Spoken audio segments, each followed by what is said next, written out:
3:30 p.m. meeting of the Bakersfield City Council is now in session.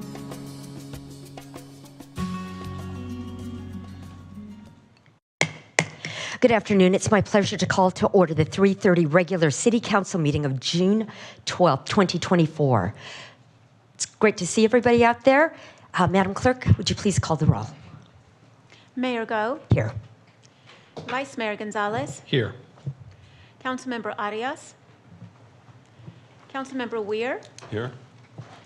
Councilmember Smith. I am here. Councilmember Freeman. Here. Councilmember Gray. Here. Councilmember Kaur. Thank you. And just for the record, Councilmember Arias has now entered. Let's say it's 3:31. In keeping with Council's new resolution, public statements are now received at different times depending on the item. I will call on the city clerk to call for public statements at the appropriate time, so please listen carefully for the correct time to speak. If you wish to make a public statement, please fill out a public speaker card and place it in the tray on the counter next to the speaker podium. We ask that you mark whether you're here to speak on an item listed on today's agenda or on a matter not on the agenda.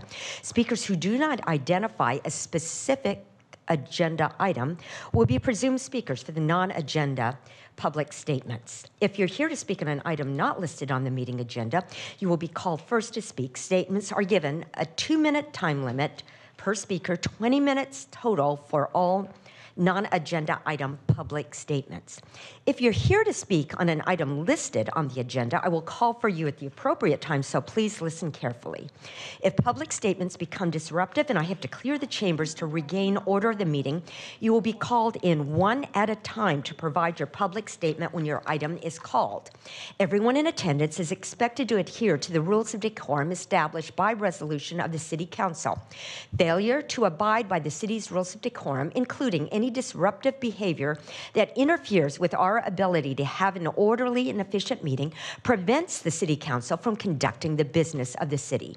Consider this a first warning to everyone in attendance that conduct that disrupts this meeting may result in expulsion and/or the chambers being cleared.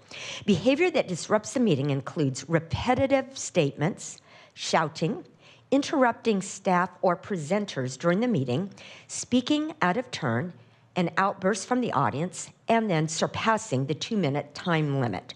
Madam Clerk, do we have any public speakers regarding items not listed on the agenda?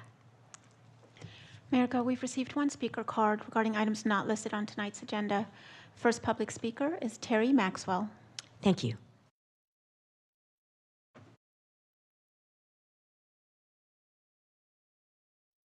Good afternoon, Welcome. Council. My name is Terry Maxwell. I'm here because I was in front of you about a month ago, maybe a little bit longer, warning you about some of the liabilities that we have as a city, according to what we were expecting on 24th Street. Also, the fact that the landscaping that was supposed to be done has still not been done. I talked with the Public Works Director, and that was a couple days after the meeting that I spoke at. And since then, nothing's been done. You are, however, spending a lot of money redoing the Garza Circle. I don't know what expense that is, but I can tell you I've been in this town driving around for over 50 years. I've never once seen one accident in the Garza Circle. Since you have completed 24th Street, there have been too many to count, and it's mostly because the design was flawed. Hopefully you're not also putting in a flawed design for the Garza Circle. If it's going to narrow down to one lane, I probably will avoid that because that's just going to be an absolute nightmare. I'm not even sure why you guys are doing that. The last thing I'd say is that I read in the paper you are giving away about 13 speeding tickets a day. If you simply put a couple of your police officers, and I'm not here to tell the police how to run their business, but if you put a couple of police officers at 24th Street, you could probably do 13 in an hour. I'm not sure if we could ever get to the point where we don't have to have a fully certified police officer to stop people for speeding, but it might be something that this council should consider if there's a possibility to give that kind of a responsibility to somebody other than a fully licensed police officer in order to really get people to stop doing that speeding on 24th Street. Thank you. Thank you, Mr. Maxwell. Madam Clerk, do we have any public speakers regarding items listed on this afternoon's agenda? Mayor Go, we've not received any speaker cards regarding items listed on tonight's agenda. Thank you. Madam Clerk, next item, please. Reports item 3A, Recreation and Parks Adopt a Park Program presentation. Mr. Howland? Mayor and Council, we have a presentation by Director Rick Anthony with our Rec and Parks. Turn.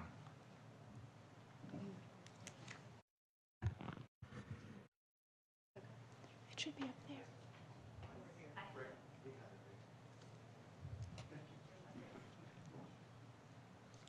All right, good afternoon. For the record, Rick Anthony, Director of Recreation and Parks.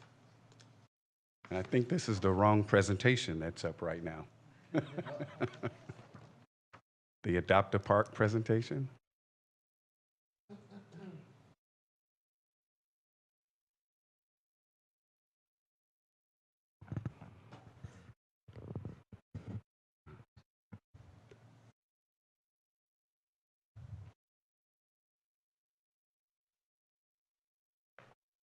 While we're waiting, I do want to acknowledge that we do have one of our unique park adopters here as well this afternoon, and he will be speaking as well. He's the Executive Director of Time for Change. His name is Jovan Dangerfield, and as you can see, he brought his posse with him today. So we're more excited about hearing from them and hearing from me. So I can just kind of do a quick overview, but I'm hoping you at least are able to locate the slides for his presentation.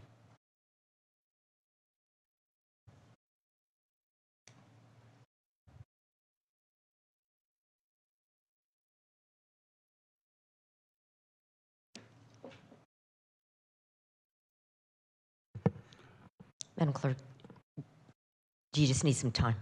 Okay. We'll just For- give her for- some time. Do you want me to Go ahead and improvise, whatever I you'd can- like to say. I can do that. So one of the key components to continue to make our parks safe and clean and active is to really get the community to take ownership of it. It creates a sense of pride for the community. And we have, as of recent, been very successful in getting a lot of organizations to adopt certain parks. Some of the requirements are that they have to do a certain amount of park cleanups during the month. They certainly have to make a commitment for at least a year. And what it does, it really shows, especially for those folks that may be in our parks for other reasons, it shows that this park is monitored and is cared for by the community. And it goes, when you combine that effort along with the rangers and good maintenance, it really goes a long way to turn around the culture in parks. So I already said that, so we'll get right to it. Thank you, Julie. Again, some of the requirements: 1-year agreement and at least 16 hours a minimum a month. Right now, we redesigned this program in 2023 after only really having one participant. And thanks to administrative staff who's here today, Walter and Irene, we were able to beef up the recruitment effort. We actually have the rangers going out, doing the safety meetings and meeting with the groups. And after 6 months of consecutive service to the park, you actually will get your sign, and you'll see several pictures highlighting some of the groups. So right now, we have 14 program adopters, and certainly are continuing to do a little more outreach to get more. Again, some of the pictures there highlighting this is the sign dedication that we do, and we certainly want to celebrate that. Some of our future efforts will include becoming a little more in the communication lines with a lot of schools. We have many schools that are contiguous to our parks. And if I can just highlight, in the spring, we had a Love Your Park campaign where we partner with McKinley and Emerson, Agape, and the Bakersfield Senior Center. And that was just a terrific event and an example of how schools can really play an integral part of keeping our parks safe and clean. And with that, I would like to introduce you to Jovan Dangerfield.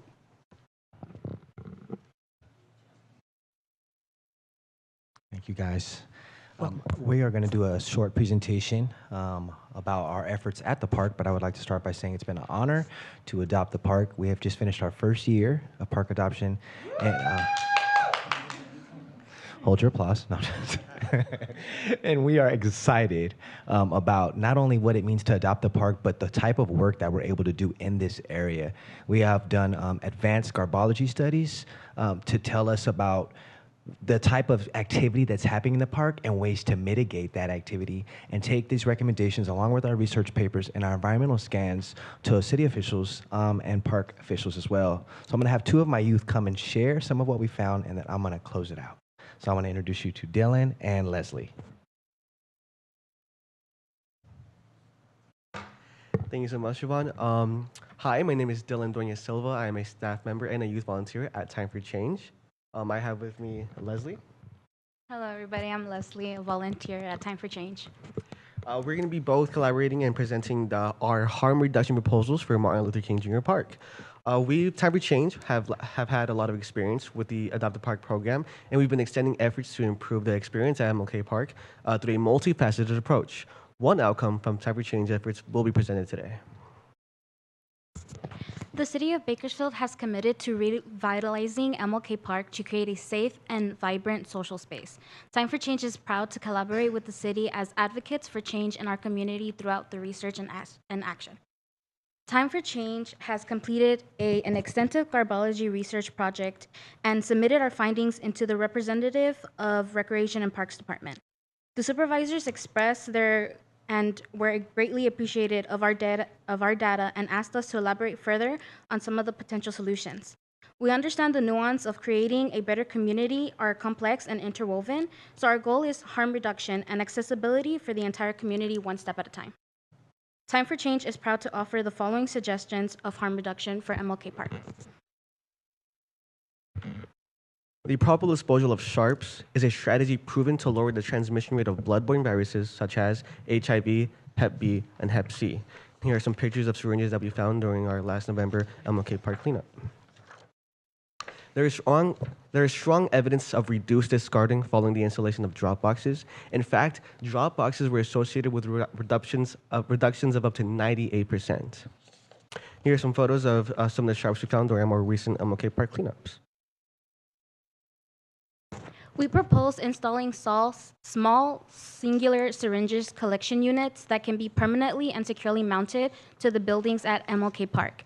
These units are both tamper-resistant and inexpensive and can be installed and maintained by department crews. As you can see here on the right is an example of these units that can be purchased online. In addition, we propose labeling these units with clear, concise visual instructions and information on contacting community resources such as current behavioral health and recovery services and the park rangers.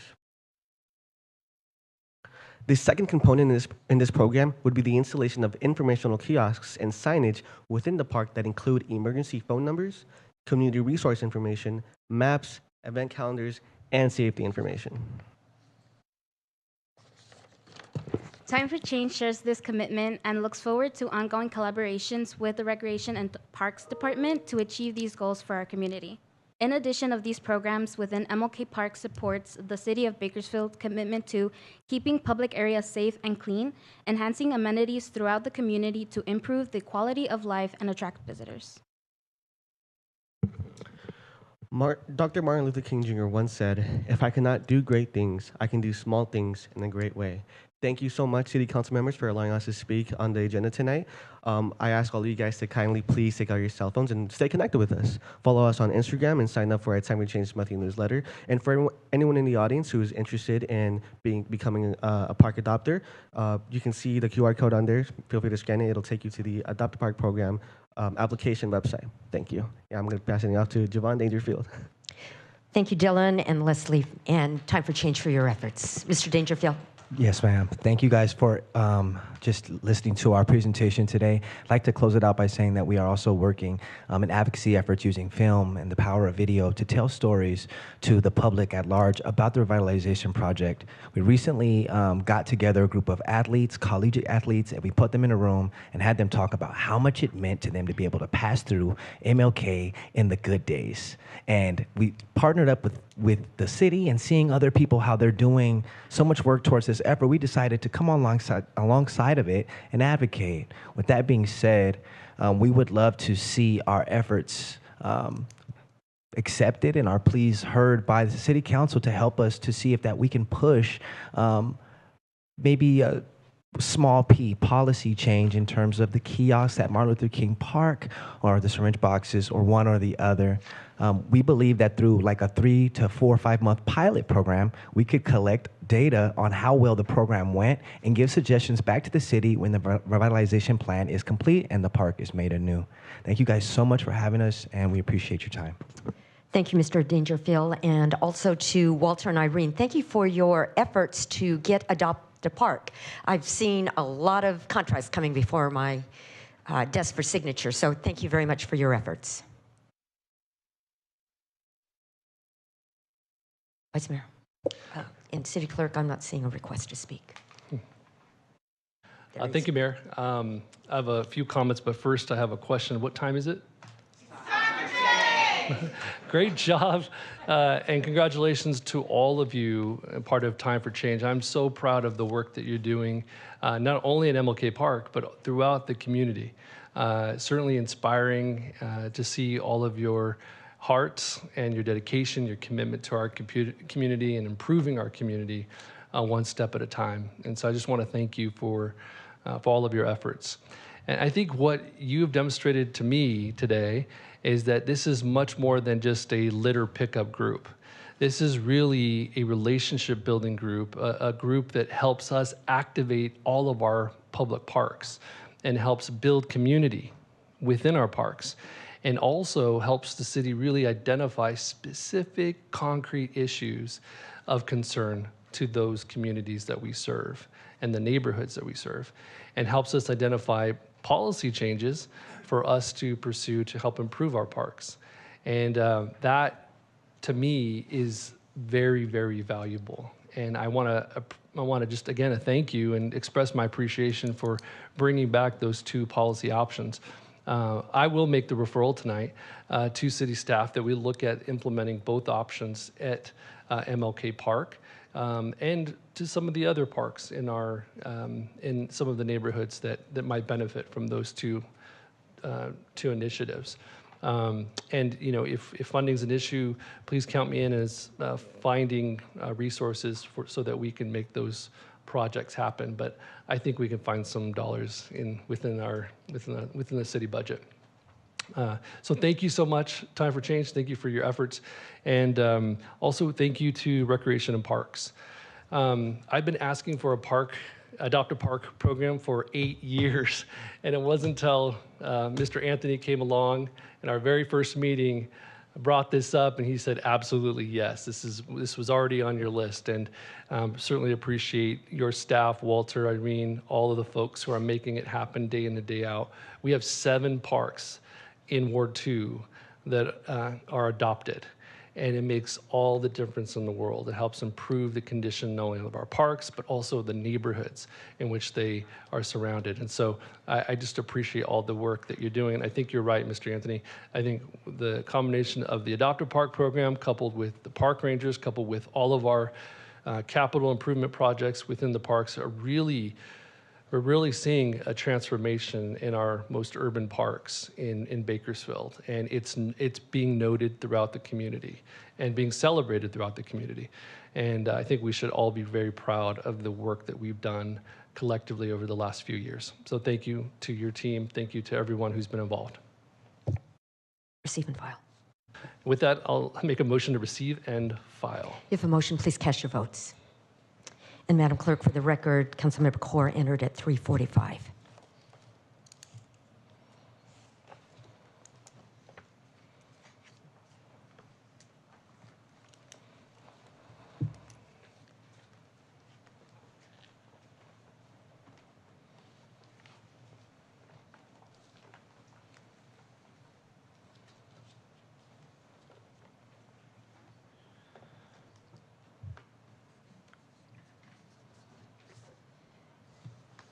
Since I don't have control of my screen here, Oh, okay. Same Could- thing here.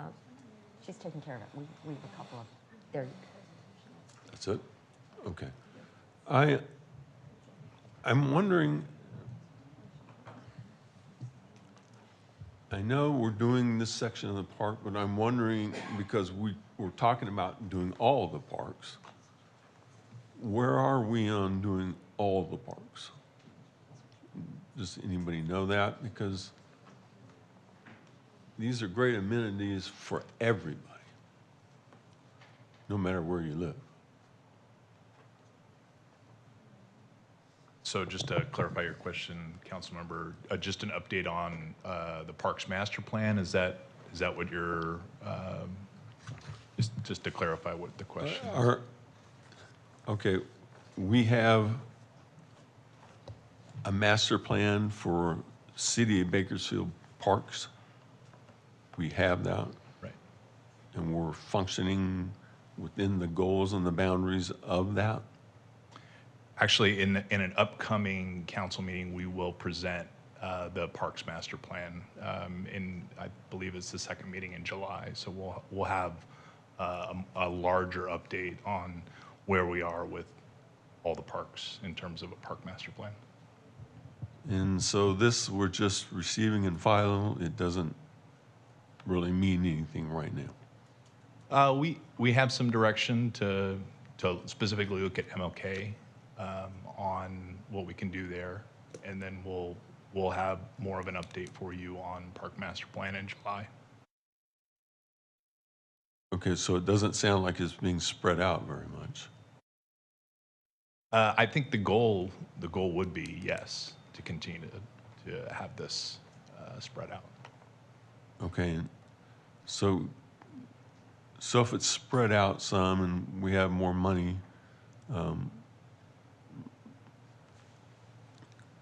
I would be more comfortable if we were looking at the master plan right now, knowing how much money it's going to be, because if you don't have a backstop, if you're punching away and you don't have a backstop, prices just increase incredibly.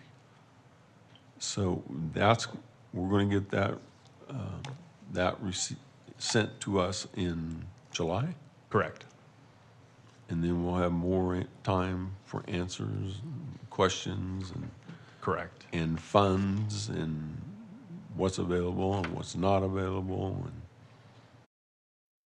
a complete outlook of what the park plan is for the city of Bakersfield. Okay, thank you.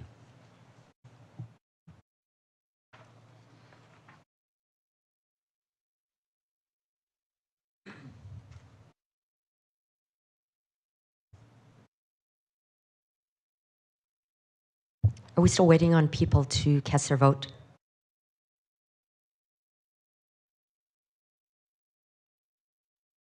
Motion is approved with Councilmember Weir abstaining. Thank you. And now, next item, please. Thank you to all of you. Next item, Madam Clerk. Closed session, item 4A, conference with legal counsel, existing litigation regarding Elton Lee Gordon versus City of Bakersfield et al. And item 4B, conference with legal counsel, potential litigation, one matter. Move to adjourn to closed session. Adjourn to closed session, 3:53.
Reconvening the 3:30 City Council meeting, Madam City Attorney.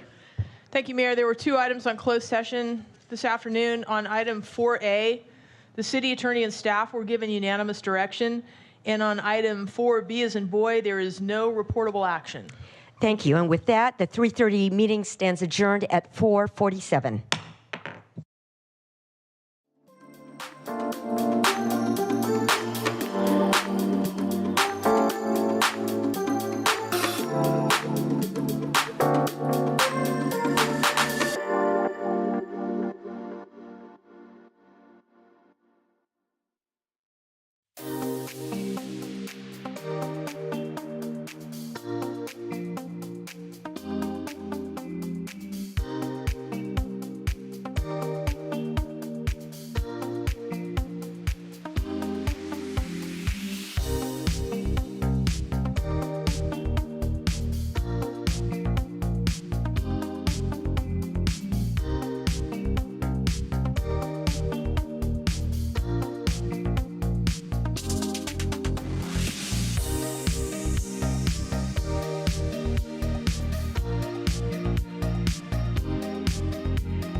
Welcome to the Bakersfield City Council meeting. This television broadcast is brought to you by the local cable companies, the County of Kern, and the City of Bakersfield. You can watch the rebroadcast of this meeting Saturday at 7 p.m., Sunday at 10 a.m., and the following Wednesday at 7 p.m. You can download the agenda for this meeting at www.bakersfieldcity.us. Presiding over this evening's meeting, the Honorable Mayor Karen K. Go.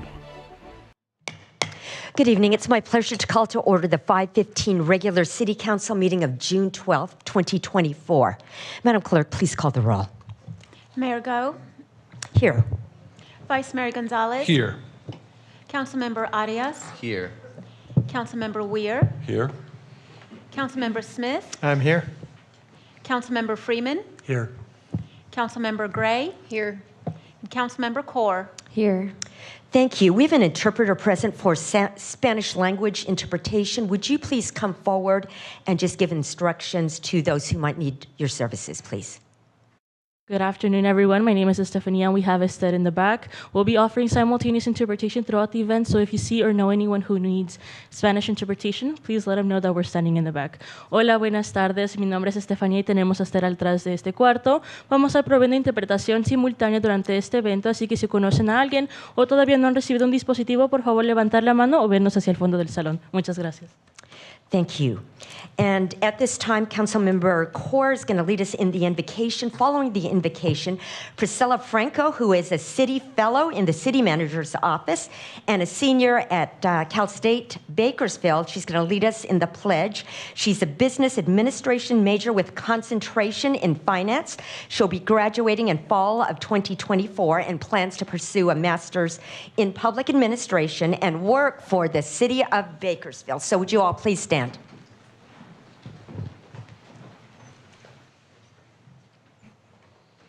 Salute. Go ahead. Go ahead, Councilmember Core. Oh, okay.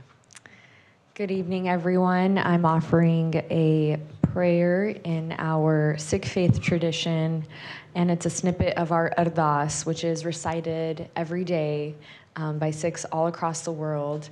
And as June is a very significant historical month within our Sikh history, it is my honor to offer this Ardas today. So I will be reciting it in Punjabi. Ardas, ik Onkar Waheguru ji ਕੀ ਫਤਿਹ, ਸ਼੍ਰੀ ਭਗਵਤੀ ਜੀ ਸਹਾਇ, ਵਾਰ ਸ਼੍ਰੀ ਭਗਵਤੀ ਜੀ ਕੀ ਪਾਤਸ਼ਾਹੀ ਦਸਵੀਂ, ਪ੍ਰਥਮ ਭਗਵਤੀ ਸਿਮਰ ਕੇ ਗੁਰੂ ਨਾਨਕ ਲਈ ਤੇ ਆਏ, ਫਿਰ ਅੰਗਦ ਗੁਰ ਤੇ ਅਮਰਦਾਸ ਰਾਮਦਾਸਾਂ ਹੋਏ ਸਹਾਇ, ਅਰਜਨ ਹਰਗੋਬਿੰਦ ਨੂੰ ਸਿਮਰੋ ਸ੍ਰੀ ਹਰ ਰਾਏ, ਸ੍ਰੀ ਹਰ ਕ੍ਰਿਸ਼ਨ ਤੇ ਆਈਏ, ਜਿਸ ਡਿੱਠੇ ਸਭ ਦੁਖ ਜਾਏ, ਤੇਗ ਬਹਾਦਰ ਸਿਮਰਿਐ, ਕਰ ਨੌ ਨਿਧ ਆਵੇ ਧਾਏ, ਸਭ ਥਾਈ ਹੋਏ ਸਹਾਇ, ਦਸਵੇਂ ਪਾਤਸ਼ਾਹ ਸ਼੍ਰੀ ਗੁਰੂ ਗੋਬਿੰਦ ਸਿੰਘ ਜੀ ਸਾਹਿਬ, ਸਭ ਥਾਈ ਹੋਏ ਸਹਾਇ, ਦਸਾਂ ਪਾਤਸ਼ਾਹਾਂ ਜੀ ਦੀ ਜੋਤ ਸ਼੍ਰੀ ਗੁਰੂ ਗ੍ਰੰਥ ਸਾਹਿਬ ਜੀ ਦੇ ਪਾਠ ਦੀਦਾਰ ਦਾ ਧਿਆਨ ਧਰ ਕੇ ਬੋਲੋ ਜੀ Waheguru.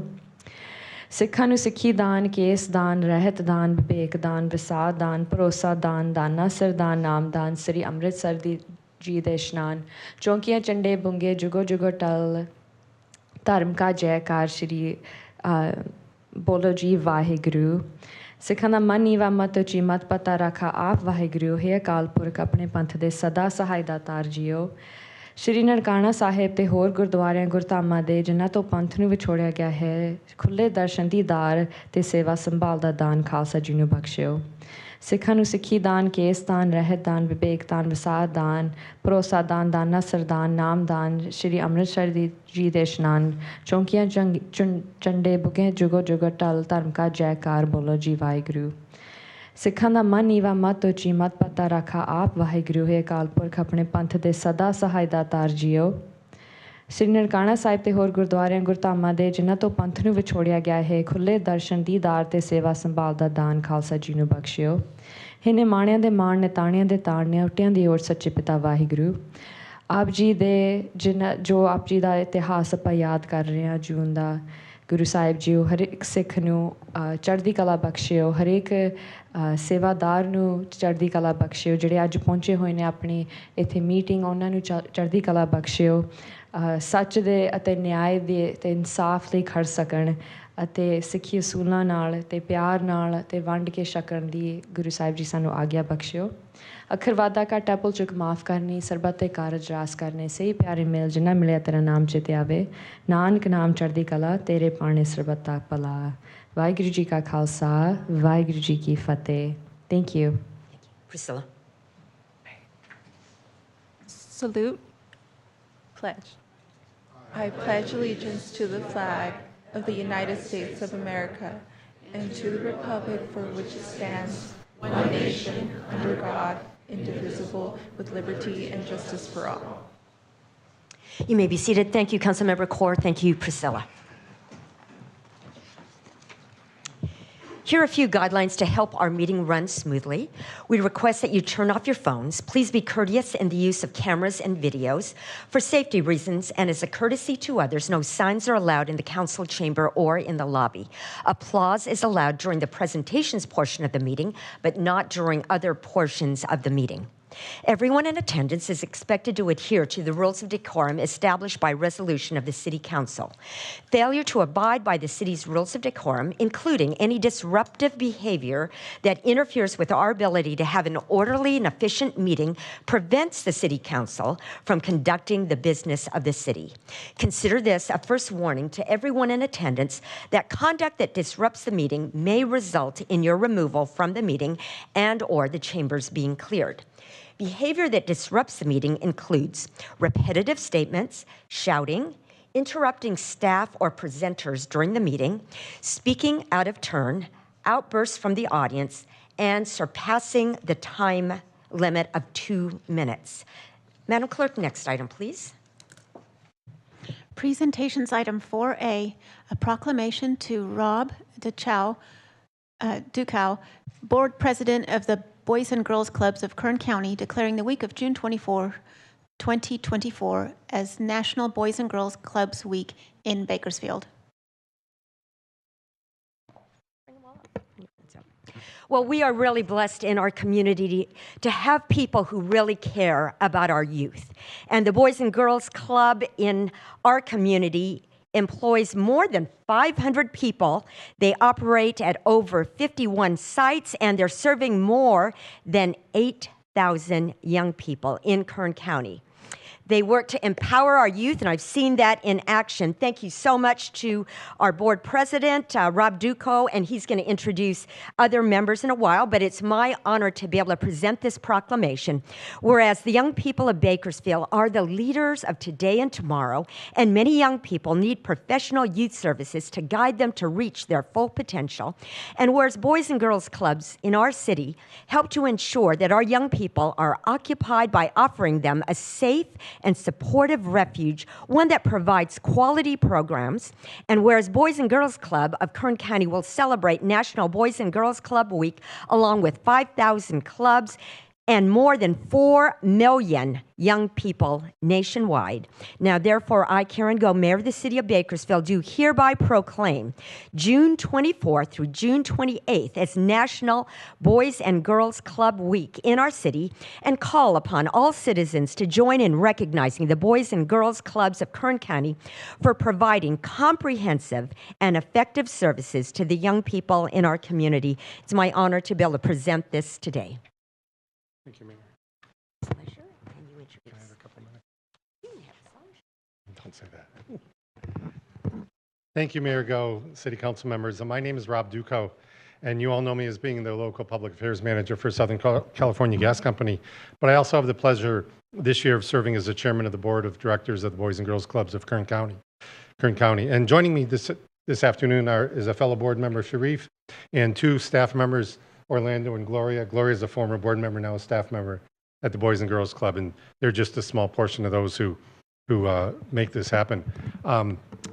As you've heard me say before, SoCal Gas has a long history of more than 150 years providing safe, clean, affordable, reliable energy to our customers. And today we're the largest natural gas utility in the United States, with a goal to be the most innovative, safest, and cleanest, safest, and most innovative energy infrastructure company in America. I tell you that to draw some parallels to the Boys and Girls Club. The Boys and Girls Club is actually older than SoCal Gas. The club traces its roots to Hartford, Connecticut, where in 1860, 4 women organized the first club, believing that boys who roam the streets should have a positive alternative. With character development as the cornerstone of the experience, the club focused on capturing boys' interest, improving their behavior, and increasing their personal expectations and goals. And this is still reflected today in our club's mission, which is to enable all young people, especially those who need us most, to reach their full potential as productive, caring, responsible citizens. The National Boys Club took hold in 1906, and in 1966, the Boys Club of Bakersfield was formed, and that has grown into today's current Boys and Girls Club of Kern County. Today, just as SoCalGas is the largest natural gas utility in America, this Boys and Girls Club of Kern County is one of the 3 largest, depending on which metric you use to measure. It's one of the 3 largest clubs in America. Some metrics may put us at number 1, so I like to say that, but top 3 is safe.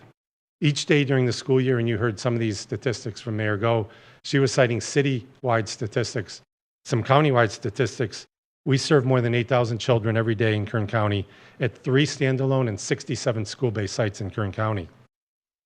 The club fills the gap between school and home by providing welcoming, positive environments in which kids and teens can have fun, participate in life-changing programs, and build supportive relationships with peers and caring adults. Based on the physical, emotional, cultural, and social needs and interests of girls and boys, the club offers tested, proven, and nationally recognized programs in 5 core program areas to engage young people in activities to enable them to develop self-esteem and to reach their full potential. These services are provided through grants, direct payments by parents, and contracts with 11 school districts, the largest being, as you might anticipate, the Bakersfield City School District, which accounts for 42 of those 67 school sites and 5,000 of those 8,000 children we serve each day. This summer, 1,500 kids are attending programs at BCSD school sites, thanks to a contract with the city school district. And that's a new program a year ago, enabling us to reach these children when school is not in session. I know several of you, and Mayor Go several times, Vice Mayor Gonzalez and some others of you have been to the club. I invite you all to visit the club anytime. Contact me or anybody here, or Zane Smith, or anybody at the club, and we'd love to have you tour the club and learn more about it. I want to thank you very much for this recognition tonight. Thank you. A photo? Right.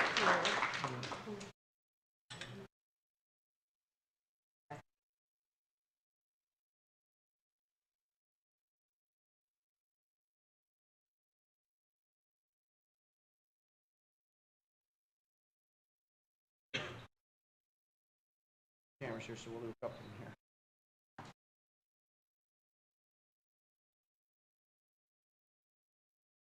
All right, we'll do a couple. 3, 2, 1. 3.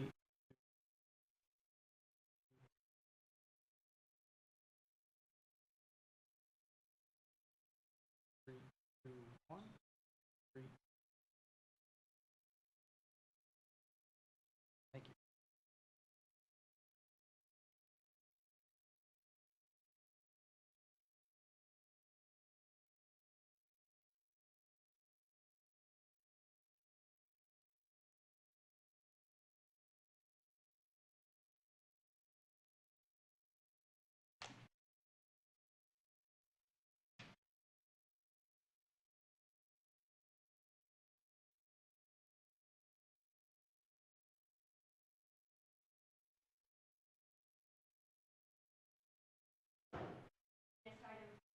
This item now is public statements in keeping with the council's resolution.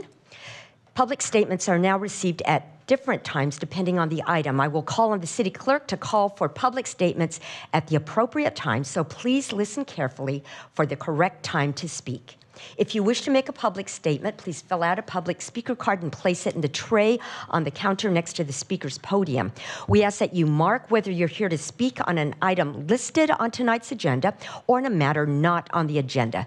Speakers who do not identify a specific agenda item will be presumed speakers for the non-agenda public statements. If you're here to speak on an item not listed on the meeting agenda, you will be called first to speak. Statements are given a 2-minute time limit per speaker. 20 minutes total for all non-agenda item public statements. If you're here to speak on an item listed on the agenda, I will call for you at a later time, so please listen carefully. If public statements become disruptive and I have to clear the chambers to regain order of the meeting, you will be called in one at a time to provide your public statement when your item is called. Madam Clerk, do we have any public speakers regarding items not listed on the agenda?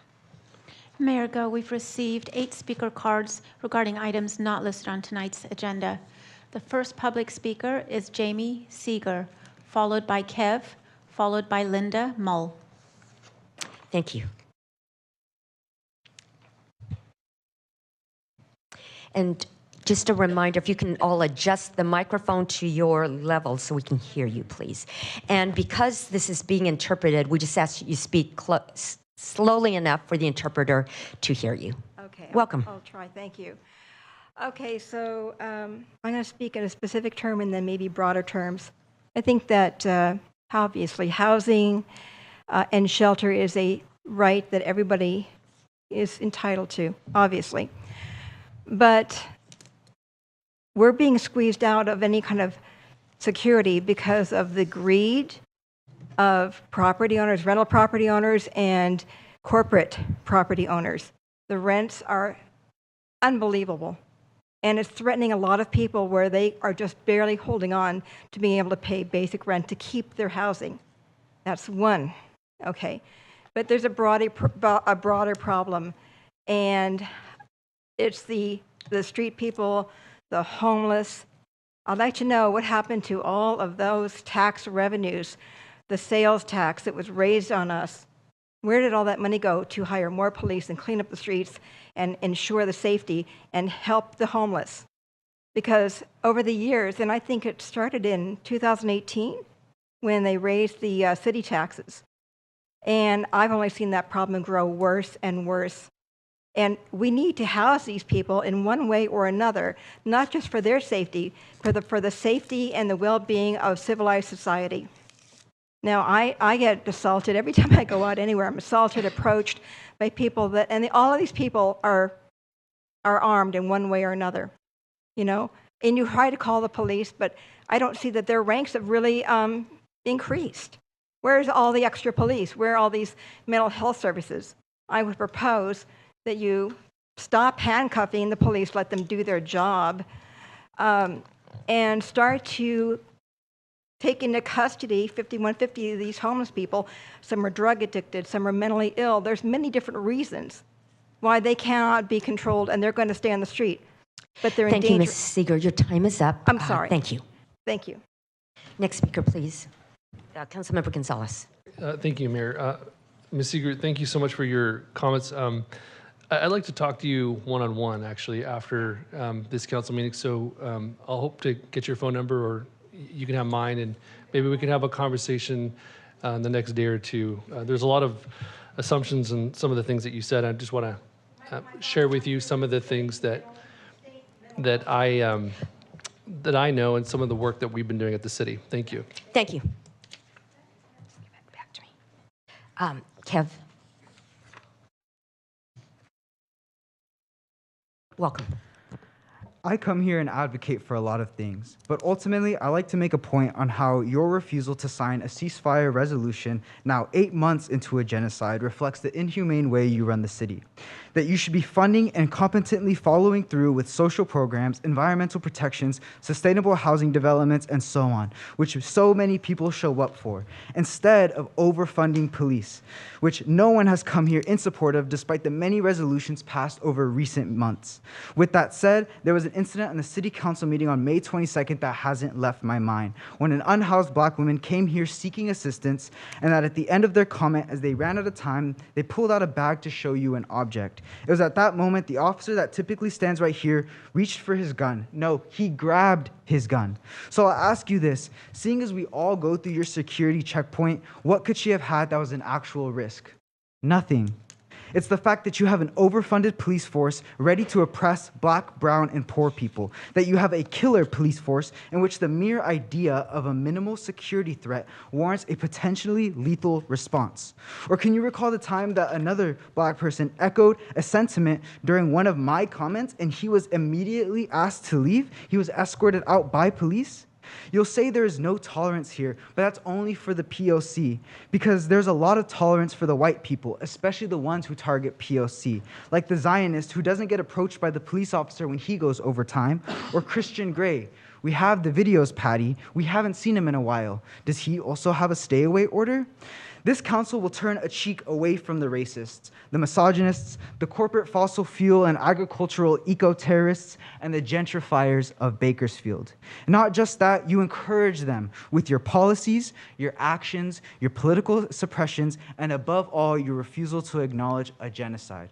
Free Palestine, the Congo, Sudan, Haiti, Hawaii, all of them. I can't wait to see this corrupt, oppressive, imperialist system collapse. Next speaker, please. Just a reminder, there is no applause during this portion of the meeting. Thank you. Linda Mull, followed by Roman Matera, followed by Carmen.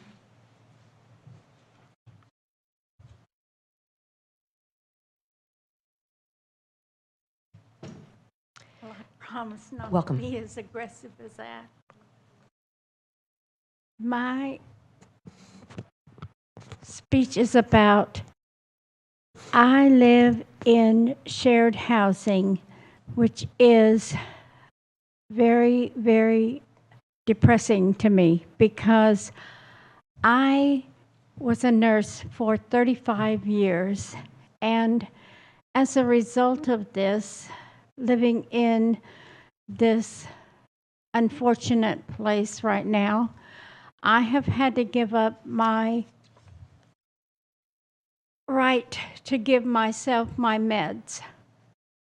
And I asked the person that is giving me my meds what my meds were for. He said, and I quote, "I don't know." I looked on the bottle and it said, and I quote, "It's once a day, so I'm giving it to you in the morning." I said, "Oh my God, once a day." So I went to my Google and I said, after I went to Google and I went back to him and I said, "I'm going to tell you that that drug is a cholesterol-lowering drug and it's to be given at nighttime." So the next day, I went to my meds. It's in the same tray. I said, "Do you not know that that drug is to be given at night like I told you?" Ms. Mull, your time is up, but I'm going to ask staff to get your contact information so we can make a connection to the right person. Thank you for your comments. Are you able to, Anthony right there will help get you connected. Thank you. Next speaker, please. Roman Matera, followed by Carmen, followed by Wendell Wesley.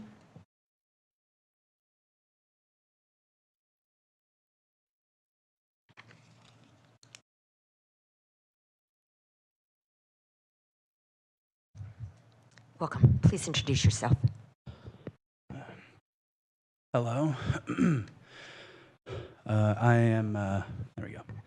I am Roman Matera. You've seen me at a lot of these meetings advocating for affordable housing, strong communities, and the kind of action that, and reflecting a lot of the same desire that we're even seeing in some of these other speeches.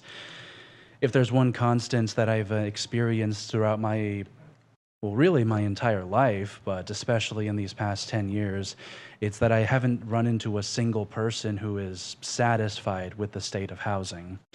My mother, my brother, my father, my father-in-law, and many, many, many others, including many people who are outside of my family and many people who I wouldn't even call friends. So I've been talking to a couple of other citizens. We've debated a lot, had a lot of healthy exchange of ideas, I feel. And we've decided to form a new organization that, for the moment, we are calling the Bakersfield Urbanists. It's my hope that given some of your past positive records on your resolutions regarding the, I believe it was 996 acres of land that you had rezoned about a month or two ago, and some of the other positive conversations that we've had in terms of committee meetings and in other, after these particular city council meetings. Truth is, I think that we're actually agree on a lot of things. We ultimately strive to build affordable housing to foster strong communities so that we don't leave anybody behind. And I would ask that you consider a lot of our ideas, maybe talk to us after the meeting if you're able to. And I would call for any citizens who are interested in seeing these kind of solutions in our city to meet up with me after the meeting. Thank you. Thank you, Ms. Matera. Next speaker, please. Wendell Wesley, followed by Ian Journey, followed by Rocky Studer. I apologize, Carmen, followed by Wendell Wesley. Welcome. Please introduce yourself.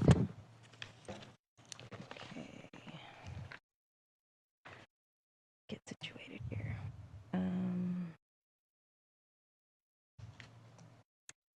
Hello, my name is Carmen. I am here to urge a thorough investigation into Patty Gray's adult son, Christian Gray, the person who was harassing and assaulting people in front of City Hall. If he would have assaulted a City Hall council member, he would have been arrested. And I urge you to look into this violent person who shouldn't get special treatment because he's Patty Gray's son. This is unacceptable. I'm also here to support the eviction prevention program and urge you all to allocate funds that will help the people in Bakersfield. I'd also like to update you guys on the latest in Palestine. Israel has killed at least 17,000 children in Gaza. And their parents, not just them. Some children have one or none parents. Some children have 2 arms. Some children have no arms. I urge you to seriously think about a ceasefire resolution. It will be greatly supported throughout this community. Another update, IOF troops were hiding inside an aid convoy and used the humanitarian pier to gain access to al-Nusrat refugee camp to kill 275 Palestinians in 2 hours and retrieve 4 Israeli hostages. Both the use of the pier by the IOF and the presence of the U.S. Your time is troops. up. Please bring your comments to a close. Okay. A massacre in a refugee camp does not count as a rescue mission. Glory to our martyrs and free Palestine and all oppressed people in the world. Next speaker, please, Madam Clerk. Wendell Wesley, followed by Ian Journey, followed by Rocky Studer. Hi, my name is Wendell Wesley Jr., and with the new group, Bakersfield Urbanists, we are asking the City Council, City of Bakersfield, to help us acquire 2 locations for our first project. This is to build affordable housing in the downtown area. One would be the old Greyhound location. It's an abandoned lot at the moment. And the other will be on the 24th and Chester, the furniture building that is dilapidated and sitting there. We feel these to be good locations for affordable housing, and which we desperately need in Bakersfield. And we will assure you that through a nonprofit, we will truly make these homes affordable to people that would normally, they're normally being said this is affordable. we're not taking into consideration fixed incomes.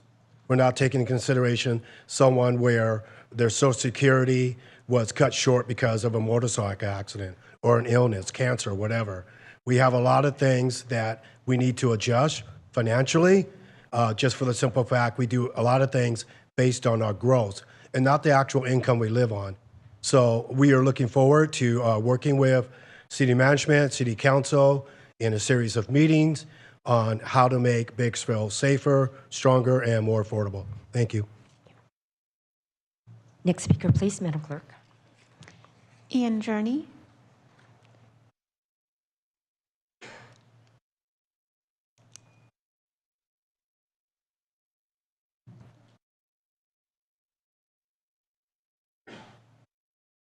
Welcome. Please raise the mic. Thank you. Hi. So here today, my name is Ian Journey on behalf of Team Action Dad, born and raised in Bakersfield, and I'm here to advocate for bicycle infrastructure, specifically pump track here in Bakersfield. At Team Action Dad, we are dedicated to empowering fathers to become the best versions of themselves, both as individuals and as loving, involved parents. Our mission is to provide a supportive and dynamic community where dads can thrive, grow, and create lasting memories with their children. So, as you know, especially through COVID, bicycle popularity has just gone through the roof. We see a lot more trail usage, and as I'll show in an upcoming slide, other cities around Southern California that have really bought onto the bicycle park and bicycle infrastructure that is much lacking in our community. I'll take this time I think the timing is really nice reading in the paper today about the active transportation plan that the ad hoc committee, I know I've talked to Mr. Smith and Arias about the pump track. So to see kind of the intention of this active transportation plan, I think a pump track really falls in line with creating a safe, active environment where people can learn and thrive in a safe environment. So as we know, I have a 9-year-old and an 11-year-old, and just keeping them off a screen it's the hardest thing as a parent. I struggle constantly, and I think any kid you could talk to in Bakersfield will tell you we just need more things for kids to do. I have an online petition that I started, and here's a few Bakersfield citizen comments that I really want to, for me personally, BMX really kept me out of trouble as an adolescent. I can think of all the things I could have been doing, but I didn't because I wanted to ride my bike. So I'm running out of time here, but I'll go through. So as was presented by this your own Parks and Rec department, we're proposing a location in Beach Park. Mr. Journey, you're out of time. Can you bring your comments to a close, please? Yes, so we'll be back. Want to raise some money. We have some outdoor grant opportunities, and so we're working with different organizations to, we'll be back probably in about a year, hopefully with an update on where we're at. So thank you. Thank you. Vice Mayor. Thank you, Mayor. Mr. Journey, thanks again for being here, and thank you for your Team Action Dads. For all the advocacy work. I know we made a referral regarding this particular topic. I'm assuming it went to committee and they went through the presentation. And so I think at this point, since we're looking at Beach Park, which happens to be in Ward 2, I'd like a meeting with you as well and some of your group members so that we can have a conversation about what exactly you're hoping for at Beach Park and then looking for a strategy to raise those funds. So I think that's the appropriate next step. Thank you. Madam Clerk, next speaker, please. Rocky Studer.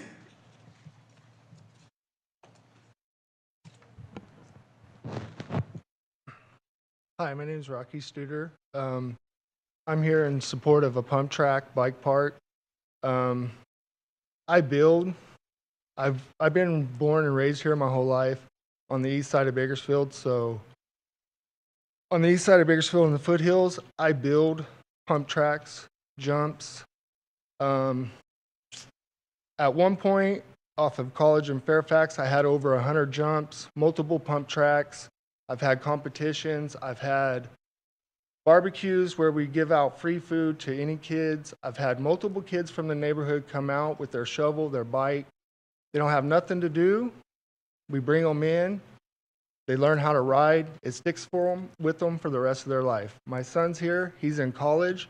He still rides his bike to class from in college. He goes to San Luis Obispo, Cal Poly.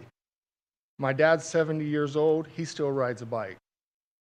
When you start riding a bike, it sticks with you for the rest of your life. But back to the kids. Like I said, I've had multiple kids over the years come out to my pump tracks, my jumps, learn how to ride, and it changed their life because they didn't have nothing to do. They didn't have no community to just feel connected, feel wanted, feel anything.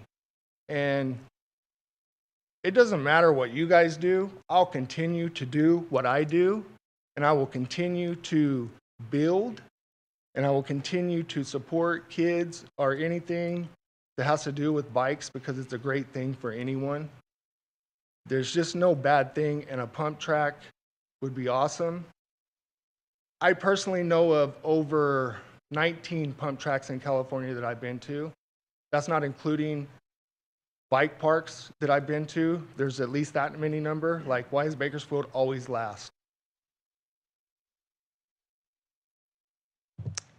Thank you. And now, Madam Clerk, was that the final speaker there? Yes, for Mayor that Bell. section? Thank you. We'll now move to the public statements listed on the agenda. If you're here to speak on appointments item 6 or items listed under consent calendar item 7, your time to speak is now. Again, each speaker is given a 2-minute time limit, and each agenda item is limited to 20 minutes total. The consent calendar as a whole constitutes one agenda item. If you're here to speak on hearing item 9A, now is not the time to speak. You'll be given an opportunity to speak when the item is called later in the meeting. Madam Clerk, do we have any public speakers regarding items listed on appointment item 6 and consent calendar item 7? And let's just wait until we have an opportunity for our guests to go into the lobby, please.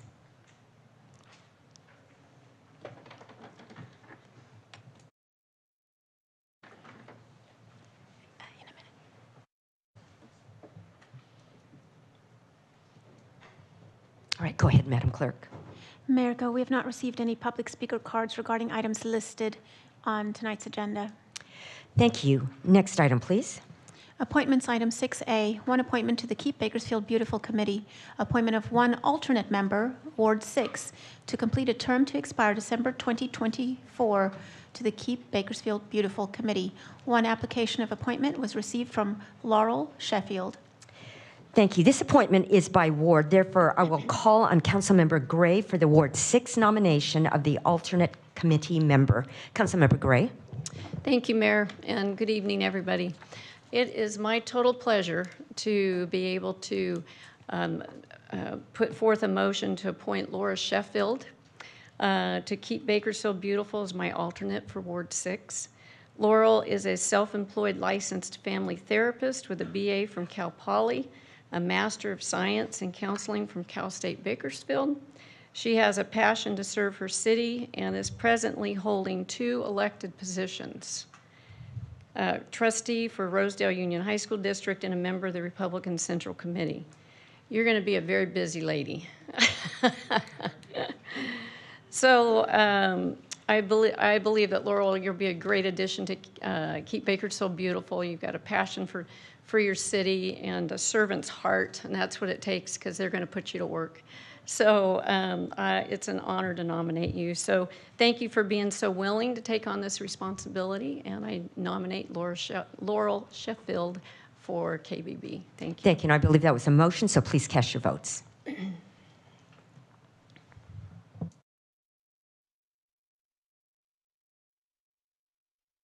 Motion is unanimously approved.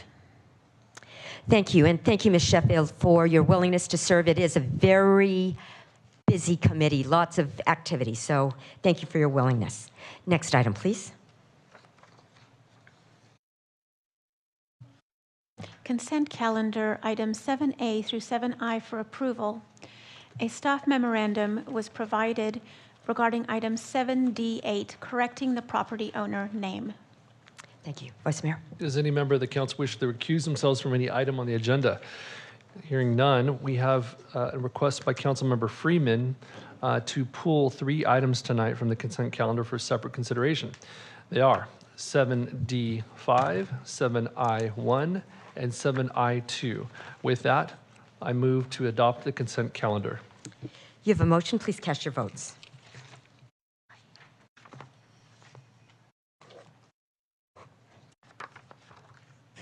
Mayor Go, I apologize. I need to reactivate the vote.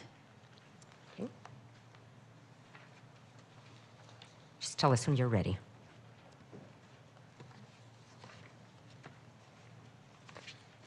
I am ready for the vote, Mayor. Thank you. Please cast your votes.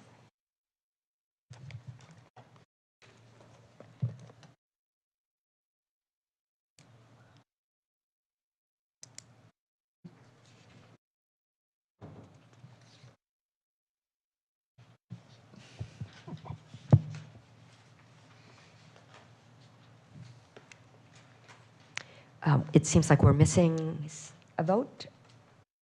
Who needs to vote still? Councilmember Weir? Councilmember Weir, are you having a technology problem?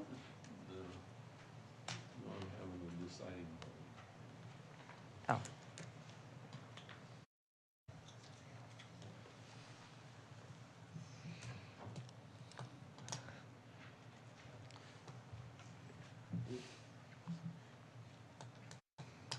Is it possible to ask a question? Go ahead. And can you turn your mic on, please? Pardon me? Speak into the mic, please. So I've been looking at the things on consent calendar, and there are a lot of items on there that are very, very expensive. And it seems like to me, you know, it's not Christmas, it's the end of June, but the Christmas presents are already there. And so could you just explain a little bit of the major items that we're voting on right now? City Manager, Assistant City Manager Hallen.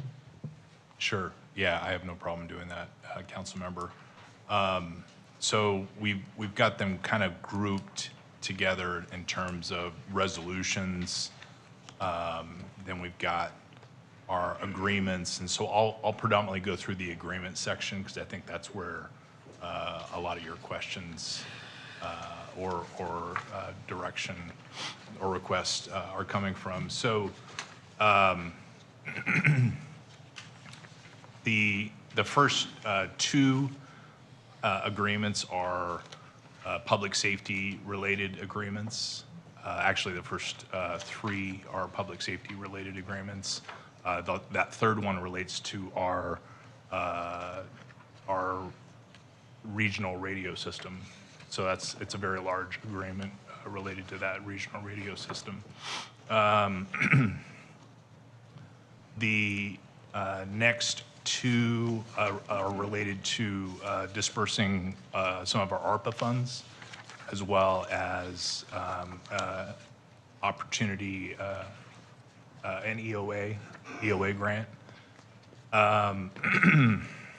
We've got a legal retainer. That next item, the next item below that is a large allocation, again, of ARPA funds related to tourism awards. So we've done an RFP for awarding tourism grants, and so those are ARPA funds to tourism.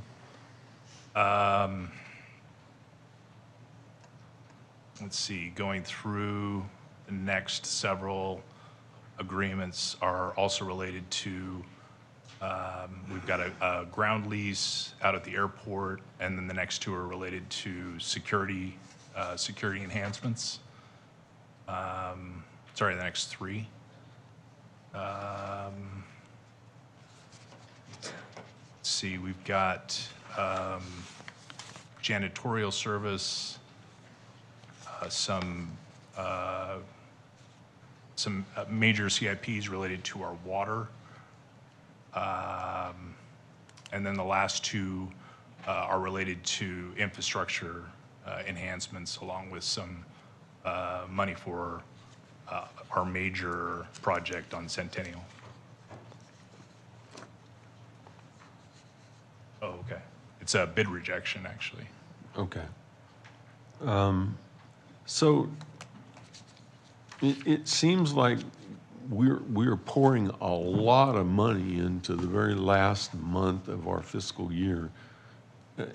Is it planned that way, or is it just happened that way? Or it's a lot of money. You are correct. I think that there are a lot of fiscal year deadlines that we're approaching with many of these funds. So I believe that's part of the why do we have so many on, because we're approaching the end of the fiscal year. From a accounting standpoint, that's kind of when we close our books. So if it's not encumbered by the end of that fiscal year, you know, there are some of these contracts that relate to making sure it's encumbered by the end of the fiscal year. Well, you know, I understand you have to encumber things. I get that, but it just seems like we're piling on at this point in time, and we don't really get much explanation for the millions and millions of dollars we're spending right now. And I'm wondering if we can't devise a little bit better system that really tells us what we're buying. Because this to me it's just dollars. But I want to know what those dollars are being spent for. I don't need to know by detail. I don't need to know every little thing, but this is just a tremendous amount of money, and it shocked me when I even just calculated it in my head. It's just, you know, gave me a headache. So, Mayor. I can certainly talk to Mr. Clegg, and we can come up with a summary of some sort that we can work on to provide to council. I think that's something we can do in terms of like a report out. So I can, when Mr. Clegg returns, I can circle back with him on. okay, well, I'd appreciate that, but for right now, I don't.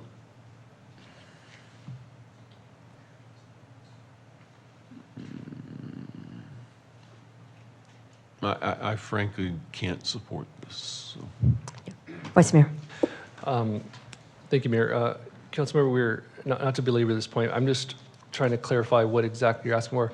Every item on the agenda has an accompanying administrative report, which in detail outlines the specific rationale as to why we are proposing that particular item. And I'm just trying to understand what your request is and how that is different from the admin reports. I've been here a long time. I know what the admin reports are. I know what we're doing up here. I'm telling you that this seems like it's out of the ordinary. And to me, if we have that going on here, I think we need maybe a little bit more explanation of what we're doing. And I don't think that's bad. It's probably going to explain more than it is than to just let it set in front of us and bang the gavel. So I want, and I've said this more than one time, that I want to be able to tell exactly what we're buying. And those descriptions on there, okay, maybe they're good for the people that do this kind of work, but for me, I'm an accountant. I don't know about all this. And I think if we're going to invest in machinery like this at the end of the year, that it may help that we identify what we're doing and keep that in mind as we move along. So Thank you. Thank you for answering that. I think maybe one of the other issues that's occurring right now is that we are also allocating a significant number of one-time federal ARPA dollars, which is atypical for the city. And because of that, there are a number of agreements that are related to ARPA funding. And so we're kind of facing an impending deadline to allocate those dollars. And I think maybe that is contributing to some of this feeling of an anomaly. Thank you. okay, well, I appreciate you, and I appreciate that, but this is my opinion tonight. Madam Clerk, have all the votes been cast? Mayor Go, motion was approved with Councilmember Weir voting no. Thank you. And now Councilmember Freeman with item 7D5, please. Thank you, Mayor. I didn't pull this off to challenge it. I pulled it off to see if I could get an explanation from Public Works on, could you explain to me, and I think the mandate from the legislature, the governor, whoever, that we convert all public vehicles, I guess it's over a 10-year period, into electric vehicles, whether it's a fire engine, police car, everything. And how is that going to be phased in? I mean, just general, a quick explanation, so I can just understand it. And how is that going to affect our capital expenditures, our budgets, because they certainly cost a lot more than regular equipment. And I'm sure some of it we don't even know what it'll cost yet, because I don't think the technologies there works for a reliable fire engine yet that is all electric. So those make, I just think we all need to be aware if our vehicle fleet is going to be much, much more expensive to purchase, how much that's going to be, and just so we're aware of it, because it means we'll be cutting services to the community to fund that. We don't have a measure LMNOP, we don't have measure P yet, so there's no revenue increase to cover all these huge increased capital costs that are another kind of I guess we'd like to call them, another unfunded mandate from the legislature. So could you briefly, how much more do these cost? How will we phase them in? What should we be expect over, I guess, the 10 years hitting our budgets? Absolutely, Councilman Freeman. City Council, in terms of the state's zero-emission vehicle program, it's a very broad program and it affects different industries. It affects auto manufacturers and auto sales organizations. It affects the city fleet as well. So the general law is that by 2035, every light-duty truck and vehicle sold will be a zero-emission vehicle, which will probably be an electric type of vehicle. So the state is moving in that direction. The horizon year is 2035, so by 2036, every vehicle sold is zero emission. In trying to develop the market for those zero emission vehicles, the state has required city fleets and county fleets to transition sooner rather than later. And there are two options for the transitional period, the transitional way to go about doing that. One is to go out and start buying the EVs right off the bat. The second option, which is the option the city is using, is to start out slow and purchase 10% of the vehicles that we need over the course of the next couple of years. And for this next year period, that's 4 vehicles for the city that we're required to purchase that are zero emission electric. And start out slow, see the technology develop, continue to work and to research the market so that we're picking and choosing the vehicles we need at the right time down the road. But when we ramp up to purchase additional vehicles, it's going to ramp up pretty quickly. It's going to be a pretty steep ramp as far as the purchase. So the budget will see an increase. For the 4 vehicles over the next few years, we've kind of looked at about 25% increase for the types of vehicles we're proposing to acquire that are EV. So 25% higher cost than what we would typically purchase with an internal combustion engine. And again, the first couple of years from this point forward is manageable. As we gear up, hopefully the markets improve and the costs come down as more municipalities purchase these electric vehicles.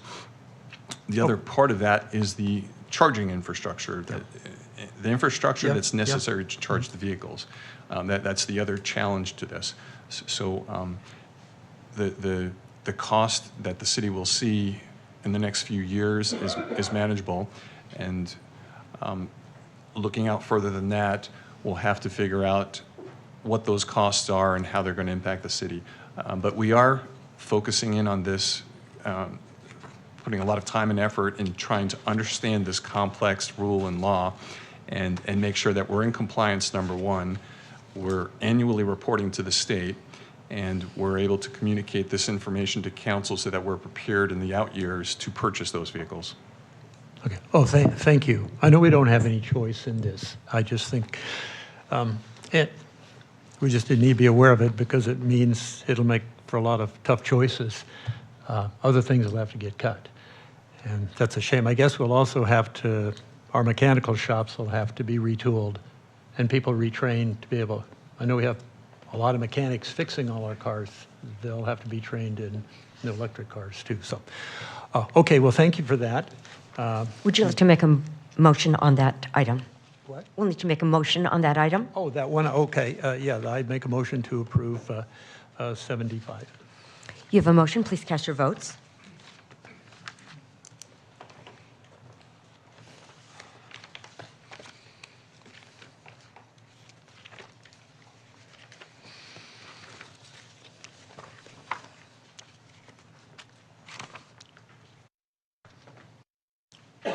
The motion is approved with council members Weir and Gray voting no. Thank you. And Councilmember Freeman, now item 7I1. Thank you, Mayor. This is the design consultant for Anton Giovanni Park site. I assume this is one of our neighborhood parks. And since we have had a number of discussions on how to cost engineer our parks because our fees don't cover the cost of the park anymore, and we've been delaying for several years, I'm getting nasty letters now every week saying, I don't understand. We've moved in, we've paid our park fees, it's wise in city, and I can't answer. I have no answer because I've been hounding on this for over a year just for a plan saying,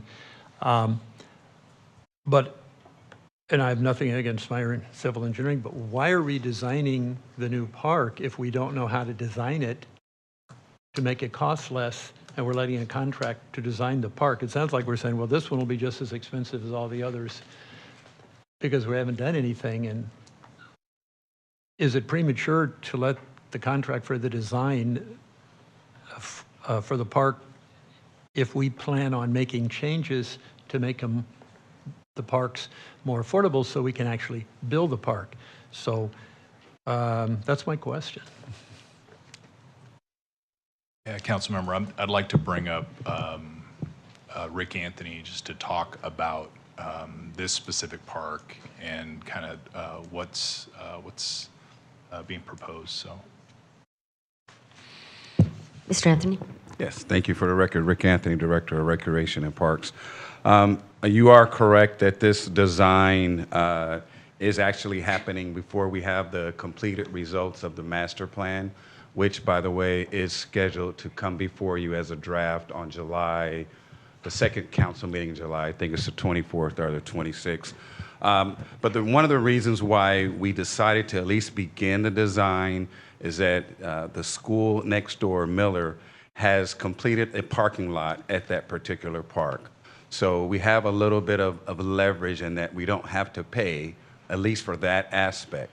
We will go into this design based on some of the recommendations from the master plan, and that is to reduce the cost, reduce the potential up front for the level of service, the level of amenities, having an opportunity maybe at a future phase to add in some of those amenities.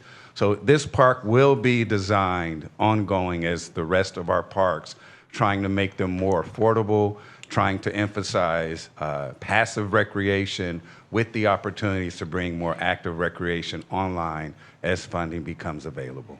Okay, thank you. And I understand from our city manager that perhaps by the end of the summer, we'll have a recommendation, an outline of how will we, number one, what's our target anyway to reduce these costs, and then what's the schedule for funding and building? I think we said we had 9 parks that are in a different stage. They are. All the homeowners moved into some and are looking at a dirt lot. Others are not as far along, but I just wanted a schedule. Here's plan A. This year, we're going to do 2 of these parks and finish them. The next year, the next 2, just drop them in, because I get calls. Yeah. And I'm left speechless at this point. I don't want to say something that isn't true, but it's been years now, and we need to have an answer, at least to say, hey, in 2026, we're going to build your park. But we can't just say we can't answer you. That's just not acceptable. I literally talked to one of your constituents yesterday and explained to her that that's the one you're talking about. I did explain to her the process. So the master plan will make recommendations on the criteria for us to begin to prioritize park development. And then it's up to us to decide how we want to address it. Okay, thank you. Councilmember Freeman. I just wanted to make a I don't see any comment. requests to speak. City Clerk, is there an issue with, there's nothing on my screen right now. Well, All right. I just had a quick response to Councilmember Freeman. Vice Mayor and then Councilmember Cora. Okay, it looks like he punched in. Go I'm ahead. sorry, Councilmember Corey, this is Question? her ward.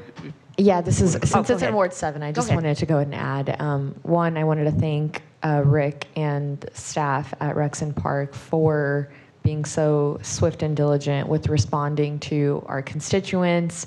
I myself, I know Bruce and I talk about this often, but we probably have inherited a lot of those developments that where the homes are complete, but residents are waiting on the parks. And this area, Anton Giovanni, is one of those same empty lots.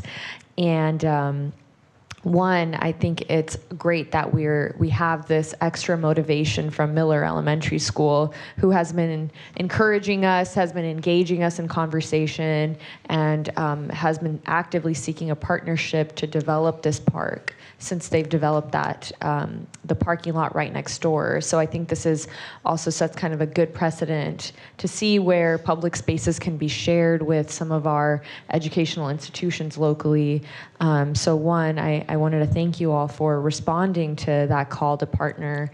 And if you ever drive by Miller Elementary School, you will see close to 40 to 50 families, elderly, sitting in any of the grassy areas at Miller Elementary School. They sit at the school because there is no public space available, and it's actually really sad when you see it. It is actually heartbreaking, and I know constituents all over the city are waiting for their parks to be built. This is only one of the many parks that I hear about week in and week out. But really, it feels dire, and public spaces are a necessity. Green spaces are a necessity. So I'm encouraged by this effort, and I'm really excited to read our Parks Master Plan. I know you're giving us a guide in order to kind of map forward where we're going, but I know that our council will need to also be creative in being able to bring those to fruition, and that's going to take dollars. So I'm hopeful that my council colleagues will also hold our end of the responsibility and bargain when it comes time to fulfill the needs of our constituents in funding those parks that we're still waiting for. So thank you, Rick. Thank you to your staff. Excited to see the design go forward. Before we move on, Councilmember Carr, would you just test the technology? Would you press your request to speak? I want to see I'm not seeing anything there.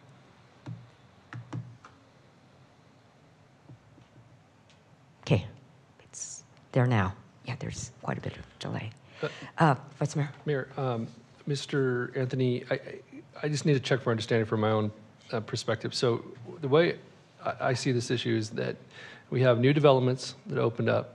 People, through the purchase of their home, paid a park development fee. They, through that payment, were somewhat promised a park. The problem for the city is that the accumulation of those park development fees is not enough to actually pay for the construction of the park. Am I getting it right? That is correct, with the Okay. exception the developers pay those fees for each unit. The developers pay for it. Yes. But, it ends up This is- turning around and I'm sure the it's home built in. home buyer is actually paying for it. So now we have a policy problem. I think all of us on this dais want to see all of these parks built out, but we really have a problem of how we're going to fill that gap between the revenue that's generated through those park development fees and the actual real cost today of actually establishing or building that park. That's correct. And so the master plan, what I'm hoping for is for us to really observe what is that delta, right? What is that amount for each park and the total of the 9 parks? And then what is our plan of action so that we can systematically go through and actually build out these parks, and then in turn go back into the community and, as Councilmember Freeman pointed out, give them an answer. Yes. Give them a response. Yes. So am I correct? Yeah, that's exactly what we're telling the communities now. I've gotten tremendous amount of calls from the same community members probably that you're hearing from, and it's the same thing, that we are developing the master plan, we're developing a strategy. I can tell you early on, it has to be a multi-pronged approach. As we mentioned already, possibly lowering the level of service, but also considering raising the development fees. Things have skyrocketed in terms of what it costs to build a park, as well as the potential to also just start in phases, so we won't have to take a large bite in the very beginning. I So appreciate think it's all gonna be the multiple. innovation. Yeah. I apologize to interrupt, but I That's all right. appreciate all the different approaches and the creativity. I think it's required in order for us to meet this challenge. I also like the idea of partnering with the different schools and seeing how we might be able to find some joint use space that they can activate during the school hours, and we can also benefit from for our constituents. Thank you. Councilmember Friedman, would you like to take action on the item that you pulled? yes. 7I1. Yes, I move to approve 7I1. Thank you. You have a motion. Please cast your votes.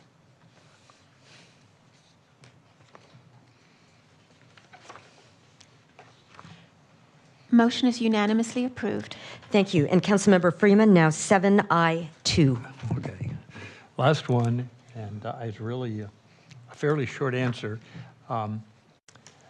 Does this budget, to extend the contract, is this for the 268 beds that are planned? I don't know if they're all built yet or not. We had a discussion maybe 6 months ago about adding 50 beds.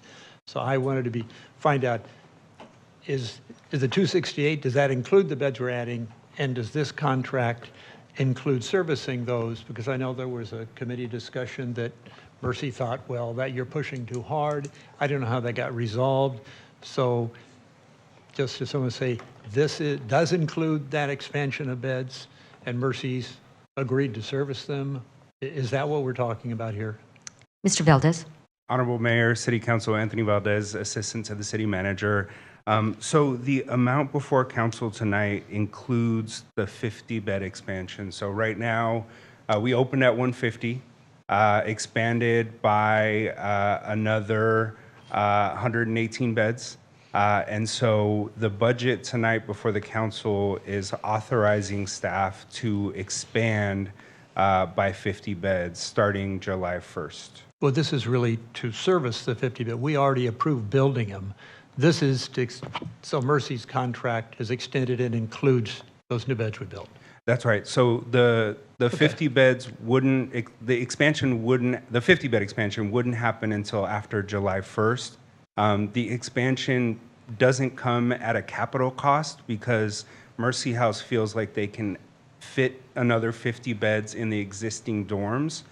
So there's not going to be a ton of capital costs. We may need to add some equipment to the kitchens, make a couple other small improvements, but this authorizes staff to move forward with the 50 So bed this expansion. contract is to service 268 beds.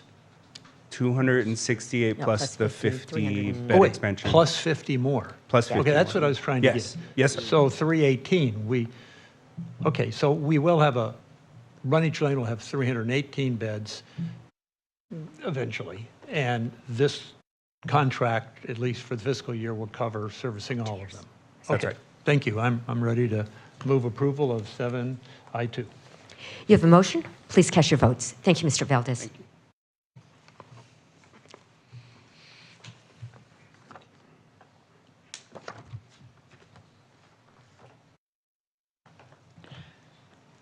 Motion is unanimously approved. Thank you. Colleagues, we're going to take one more item unless you need a break now. This one I think should go relatively fast, and then we'll take a break unless somebody needs a break now. All right, so Madam Clerk, next item, please. Consent calendar items 8A through 8D for approval. Thank you. It's now time for the consent calendar hearings. The purpose of this section is to vote on all of the items listed under consent calendar hearings in one motion without further comment. If anyone would like to speak on any of the hearing items, the item must be removed from this portion of the agenda. If an item is removed, it will be placed at the end of the regular public hearing portion of the meeting. At this time, I'll open consent calendar public hearing items 8A through D. Is there anyone in the audience who would like to request that a hearing item be removed from the consent calendar? If so, please come forward. This isn't the time to take testimony, only to remove the matter from the consent calendar hearings.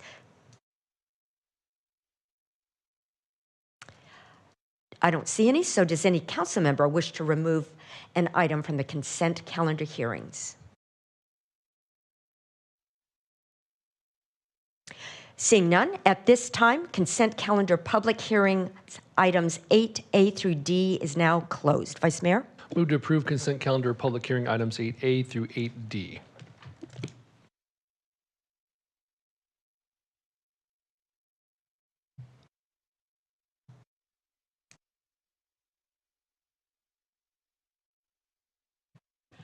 Motion is unanimously approved. Thank you. And now we'll take a break. Can we be back here at 6:38, ready to start, please?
That's a good one.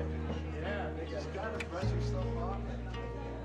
great idea to go on the call statement on kind of Alabama's his coaching philosophy and how he turned around. The Alabama basketball coach came to him after losing all these things, saying, "What am I doing wrong?" Saban picked him our coach, and he started winning by changing his philosophy. Saban quit spending any time on the mistakes you made in the past. Forget it. Only concentrate on success in the future. And you kind of know, but it was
Reconvening at 6:38, please.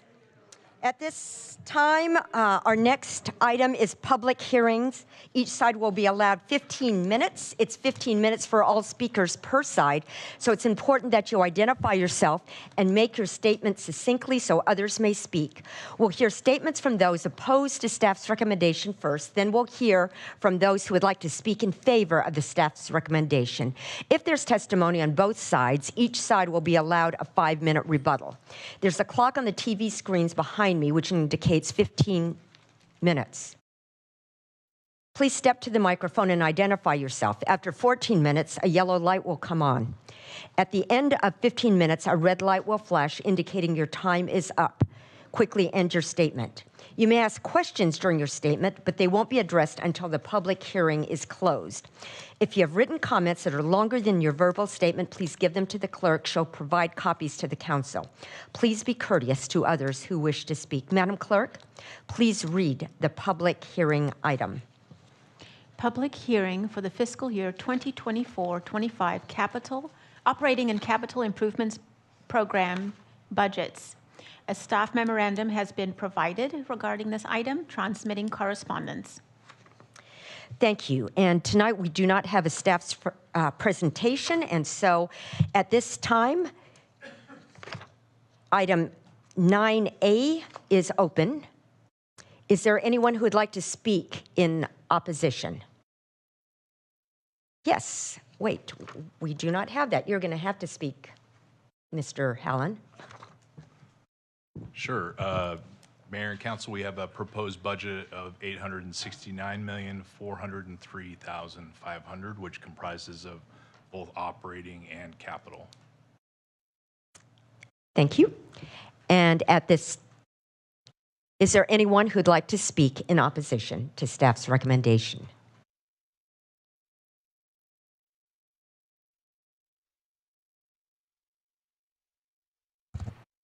Hello. Welcome. Please identify yourself. Hi, my name is Sandra Placencia, and I am a current policy advocate with Leadership Council for Justice and Accountability.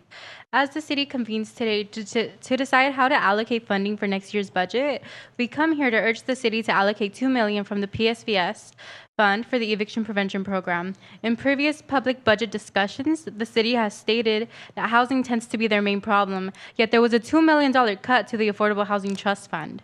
There is also no funding allocated for preventative services such as the eviction prevention program, which the community has been advocating for years.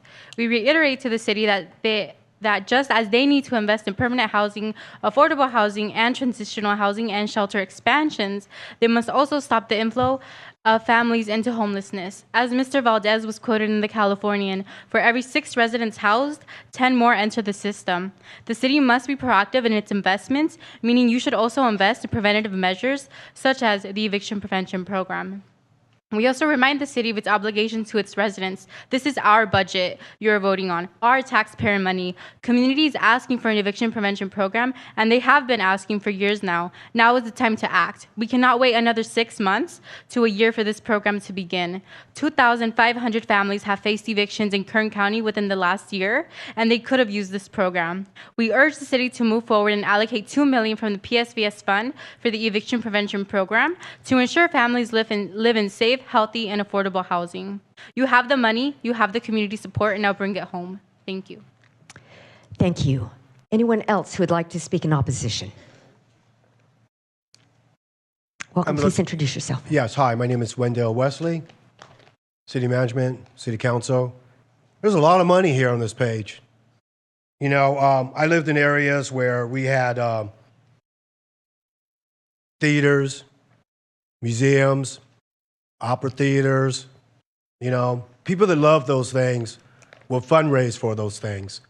There's probably a lot of things in here, as Mr. Rear was pointing out, that maybe we need to slow our roll on, you know, because we're just approving this and approving that while we're watching human lives being tossed out on the street. What was that, 6 to 10?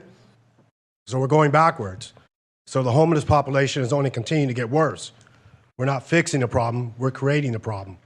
So we really need affordable housing, and we need it now.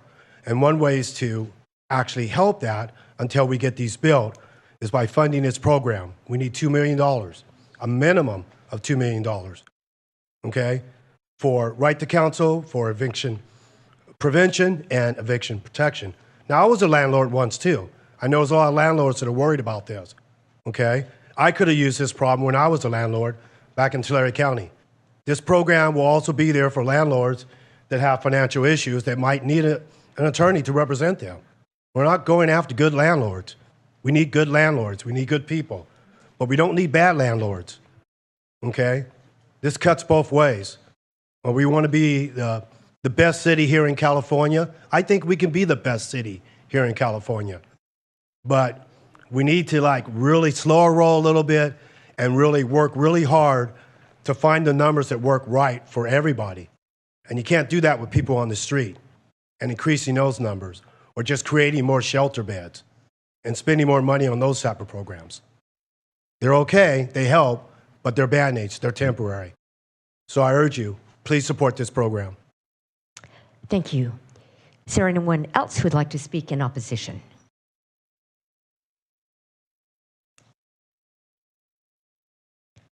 Welcome. Good afternoon, Mayor, Vice Mayor, City Council members, and city staff. My name is Natalie Santamaria. I am a promotora, community leader, and I stand here practicing this procedure of democracy once more and speaking up about our support and our ask for the eviction prevention program. It's hard not to feel frustrated, to be honest, as we have brought up this many, many times, and we're here willingly to work with all of you to come up with solutions. One of them being the eviction prevention program. Yes, it was already allocated some funding. It is not enough. It is not enough to prove its effectiveness. We want to keep putting Band-Aids. That's what I hear and I interpret from the budget that is being proposed by city staff instead of being proactive. We need to do both, but we need to have more funding to be proactive and to stop these evictions. I invite you all to hear the stories we're hearing in the community. They are heartbreaking. They make me want to be here today and continue to fight and lift up for those voices that simply want the opportunity to have access to legal counsel and also education to continue to be good citizens and just be part of this community. So again, please allocate the $2 million that we've been asking for the eviction prevention program. Thank you. Thank you, Ms. Santamaria. Who else would like to speak in opposition? Welcome, please introduce yourself. Thank you. Good afternoon, Mayor and Council members. My name is Mariela, organizer with Faith in the Valley. Now more than ever, families and individuals need a safe and affordable place to call home.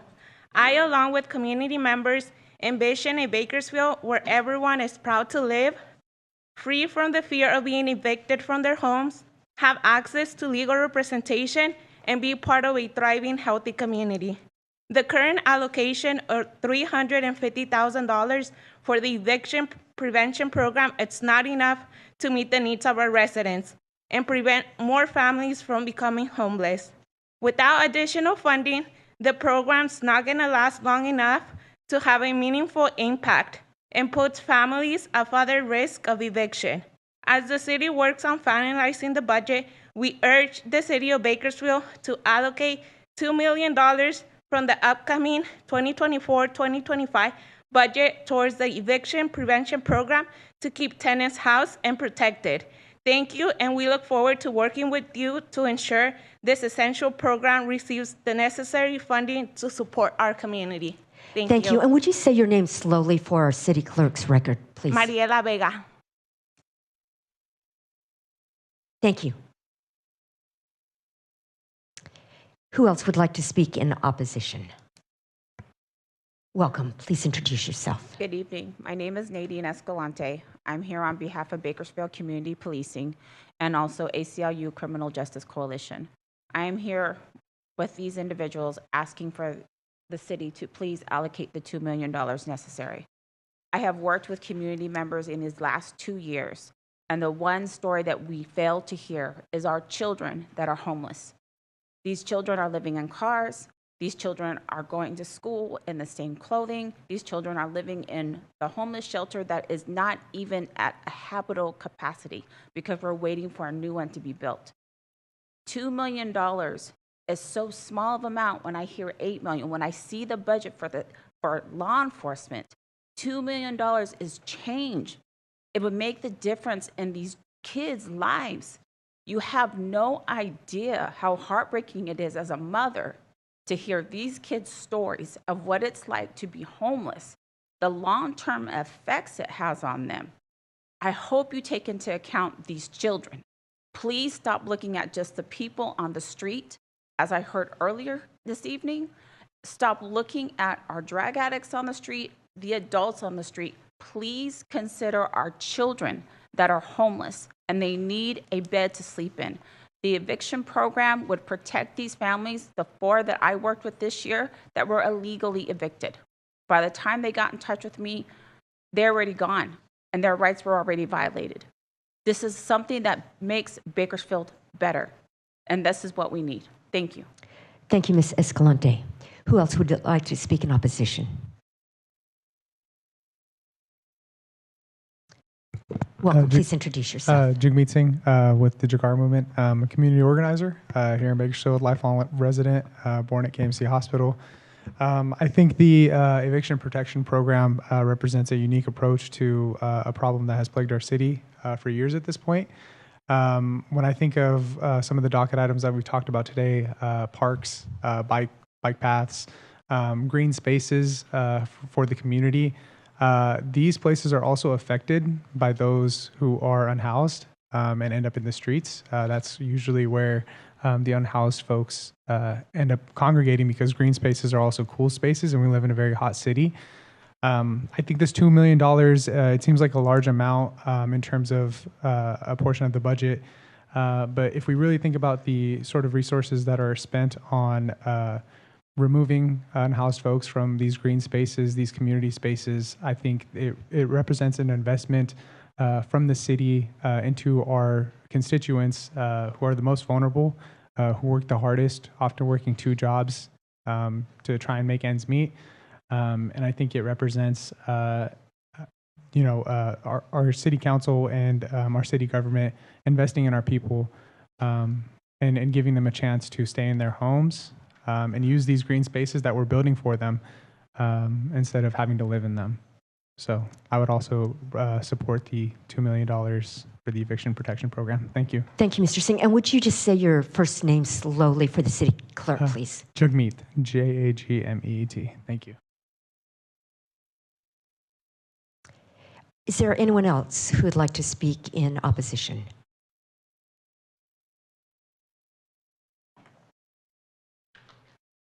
Welcome. Morning. Hi, I'm Pastor Freddie Lewis Thomas II with Jerusalem Mission Community Church located at South Martin Luther King Boulevard, area code 93307, Ward 1. I'm here to speak on behalf of encouraging to allocating the funds for affordable housing.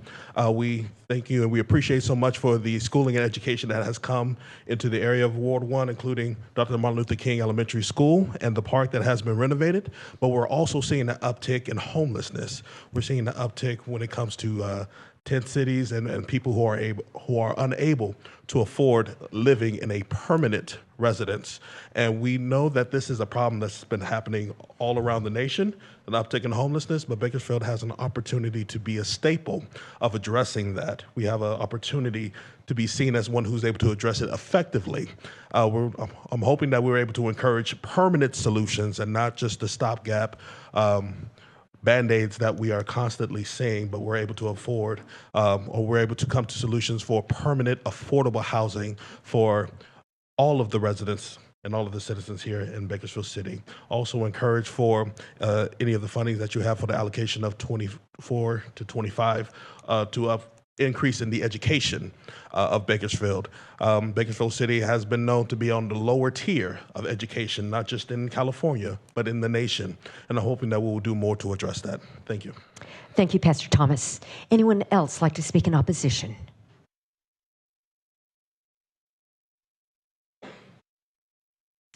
Welcome. Please introduce yourself. Good evening. My name is Emma de la Rosa. I'm the Regional Policy Manager with Leadership Council for Justice and Accountability. I'm providing a comment on behalf of Dominic, who couldn't be here today and lives in the apartment or in an apartment managed by Clemmer and Company.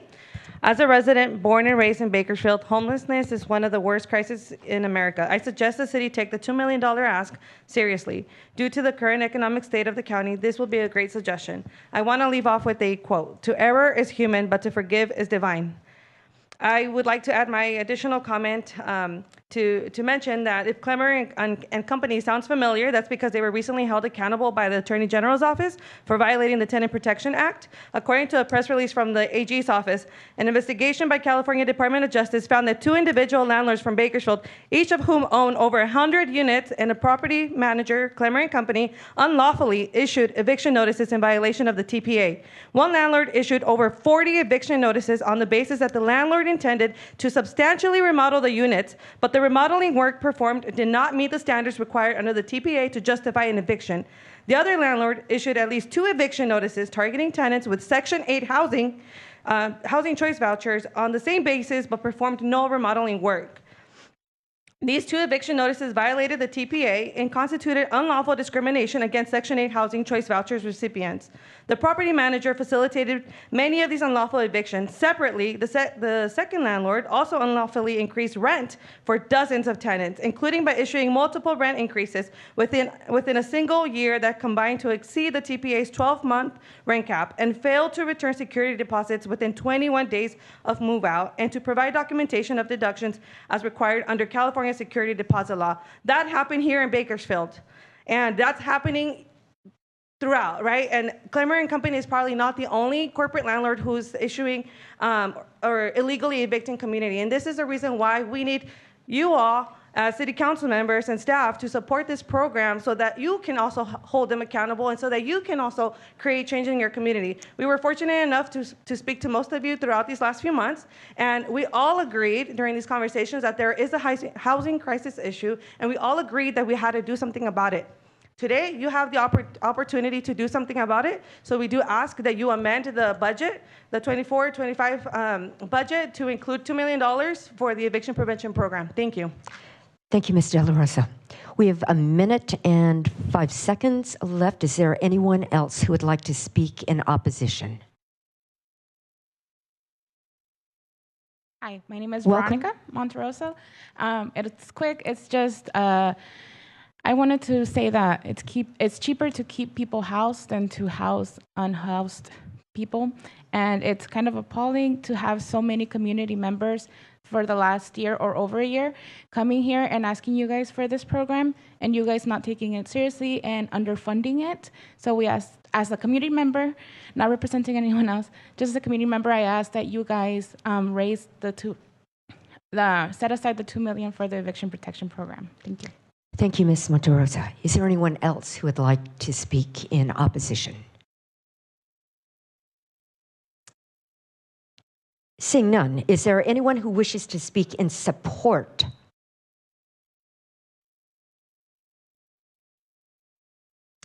Seeing none, at this time, I will close the public hearing and return it to council for comment and action. Councilmember Arias. Thank you, Mayor. First, I just want to say thank you to all the advocates for coming out tonight. This is the perfect venue and the perfect opportunity for you all to share, some of the stories and the challenges of what I am starting to believe is really the #1 issue facing residents and tenants across the entire city, really even larger than this, across the state and throughout the rest of the country. A couple of thoughts. I think I just think it makes it's common sense. I totally agree with Pastor Freddie Thomas. We need to look for long-term, sustainable investments and solutions to the homelessness issue, which must include affordable housing, which must include addressing some of the mental health, behavioral health, and substance use challenges. But at the same time, we must also stop the inflow of housing. I think Sandra brings up a good point. For every 6 individuals that we place into affordable housing, we somehow end up with 10 more on our streets. So the problem is only continuing to get bigger, and while we continue to make investments as a council, while the county continues to do what they can as well to be good partners on this issue, we time and again have to sit in the same meeting hearing about the point-in-time count, increasing the number of individuals that are currently unsheltered and sheltered in the city of Bakersfield. So something's not working. And I think that $2 million in the grand scheme of things is rather reasonable. And I think keeping families housed is also the humane thing to do. So with that, I just want to, again, commend the advocates. And tonight, I just want to make not a change to what is currently agendized, but make a referral that when this comes back in 2 weeks, that in conjunction with this, we also bring back a $2.1 million allocation for homelessness prevention services, including the eviction protection program, in addition to rental and utility assistance coming out of the American Rescue Plan Act framework. It's my understanding that ARPA currently has $2.1 million set aside in the disadvantaged neighborhood revitalization bucket. And I think if we're going to be targeted and really be very specific about how we can best spend our dollars on supporting those families who are having the toughest time in moments of crises, I think that this would be a wonderful opportunity. Before I end my comments, I just want to share that I've been, over the past couple of months, on many different calls. I've had many different conversations about the eviction protection or eviction prevention program, EPP. And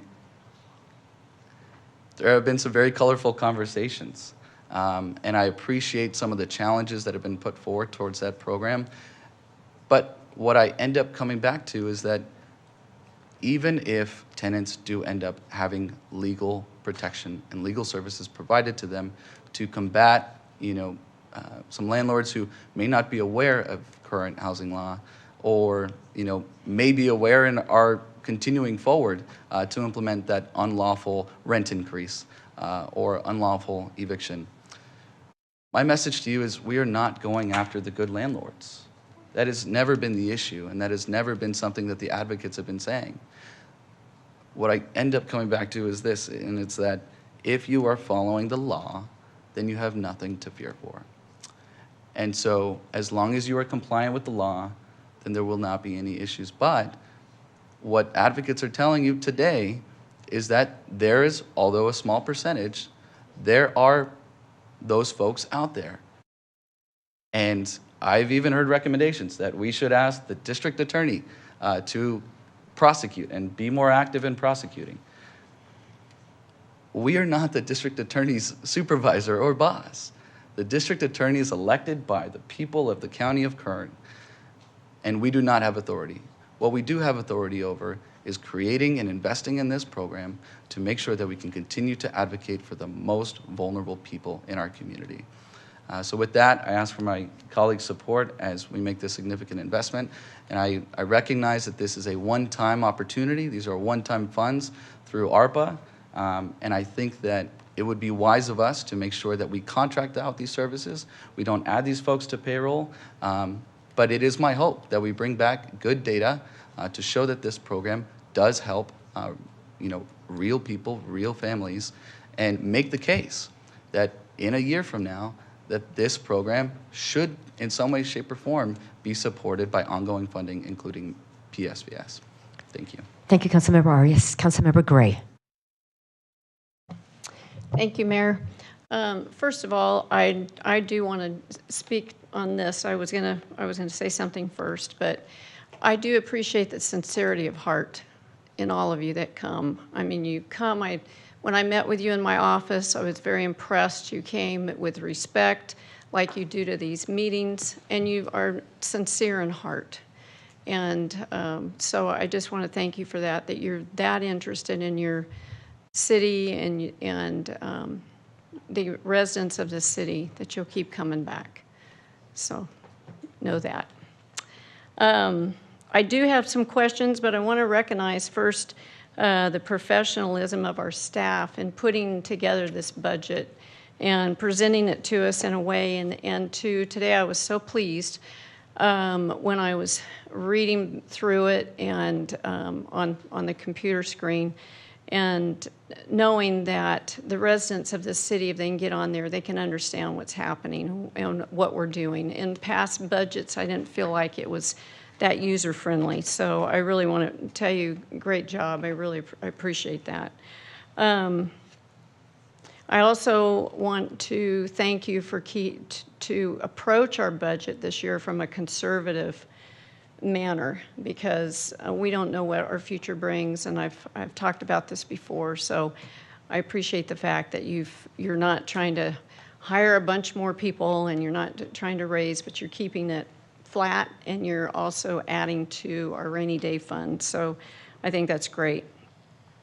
I do have some clarifying questions, just because I didn't quite understand what this is. So probably Assistant City Manager Mr. Howland, if you could help me out. Under reliable infrastructure, I see $49 million for complete streets in total, which includes Chester Avenue, H Street, and Dr.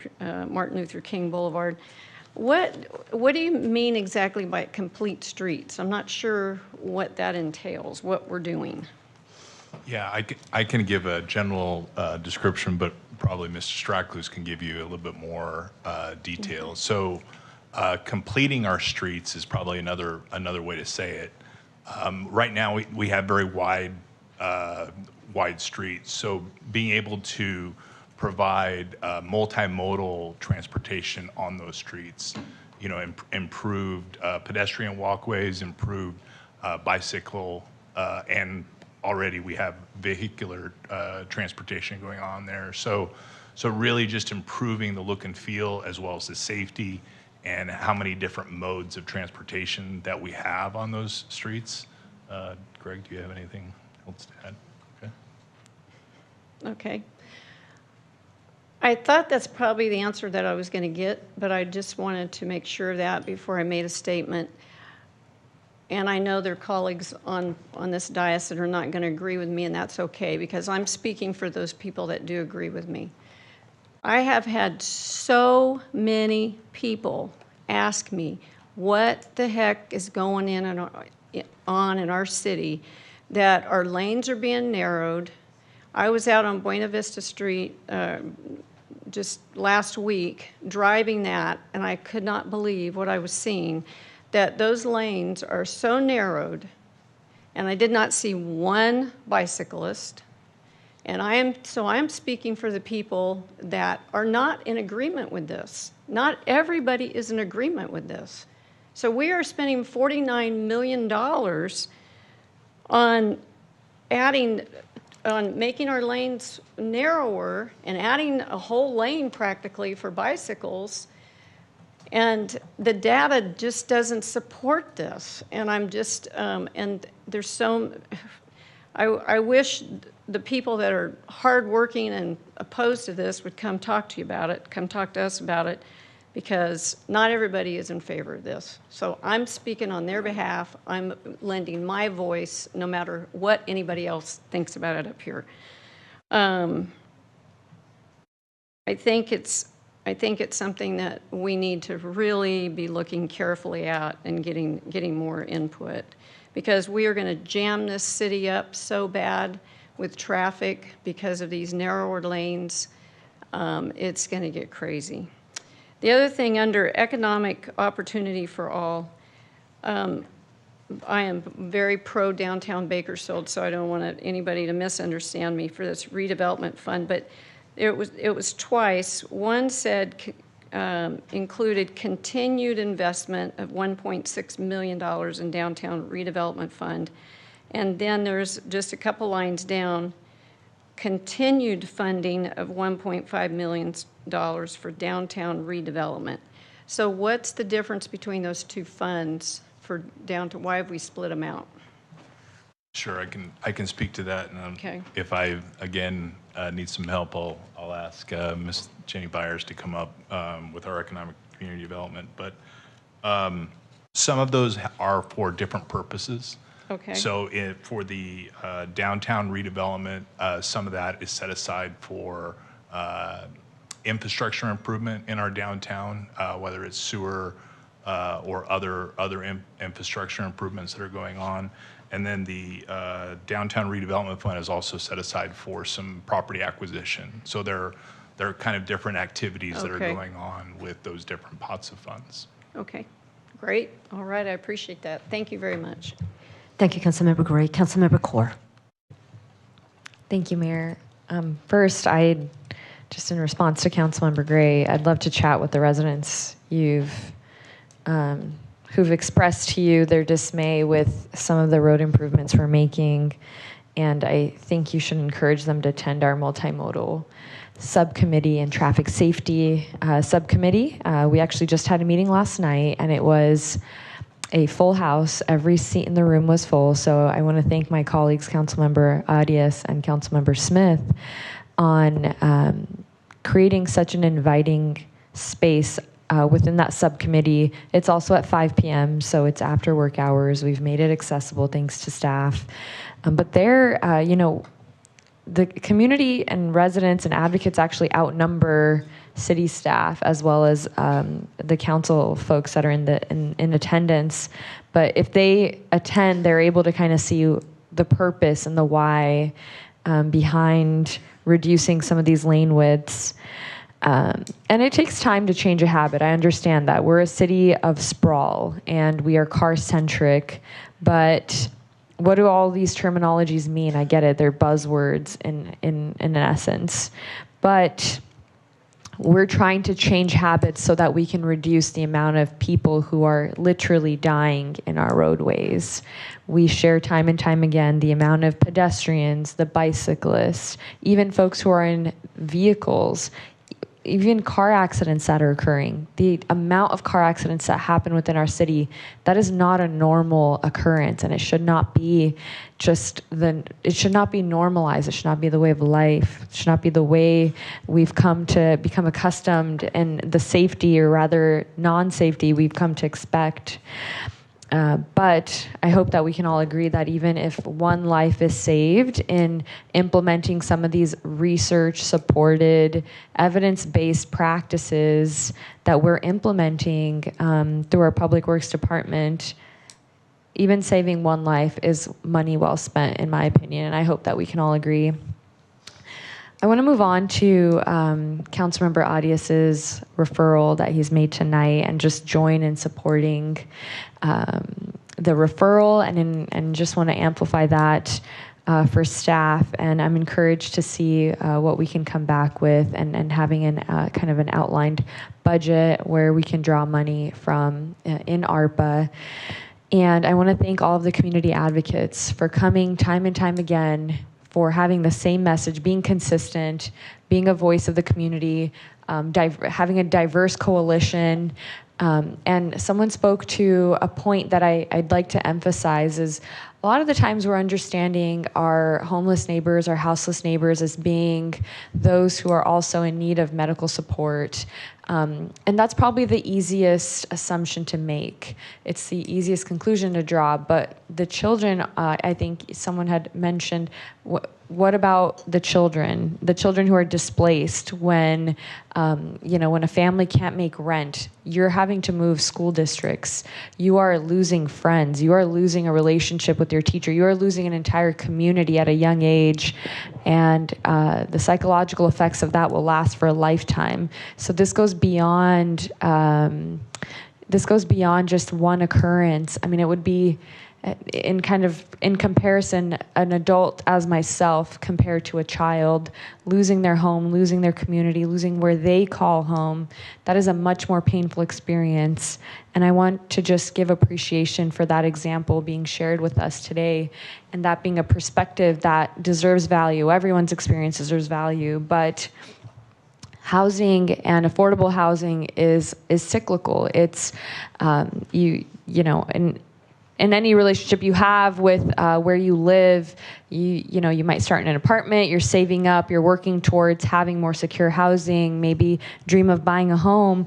But I also think for those of us who have the power to implement policy and design policy, we're also placing value on our residents as to, is it a bed that you get and that's what we're investing in? Or are we investing in making sure you stay in the place that you call home, that the place that is home for you? And for everyone, that looks different. But it's not temporary. It's not a Band-Aid. And I would hope that this is just the first step that we take in also communicating our priorities and understanding the displacement that comes with losing one's home. And so in sharing all of that, I just wanted to thank Councilmember Arias for being creative and encouraging the referral tonight. And I look forward to a continued conversation. And I know this is just the beginning. I would hope that this is just the beginning. And it's a multi-pronged approach. Many solutions will hopefully, come into aid, because it's true. There have been so many different. Everyone who shared tonight made all of the valuable points that I would have made too. We all take on the cost burden of our houseless neighbors as well, and so it's also something that we can share in coming to a solution as well. It's why we see the rent prices that we do in the city of Bakersfield, and some might be surprised by them, but if you're a renter, you're not. The realities of that. So, yeah, thank you. I just. That is all I have on that. Thank you, Councilmember Kaur. Councilmember Freeman. Thank you, Mayor. Well, a couple of comments. First, just a question, Gary.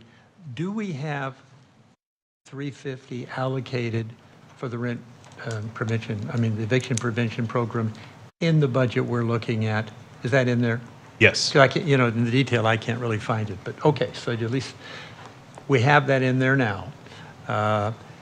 And for some clarification on Councilman Rice, is there 2.1 million of potential ARPA funds out there which could be used for rental assistance for all sorts of things, as well as this?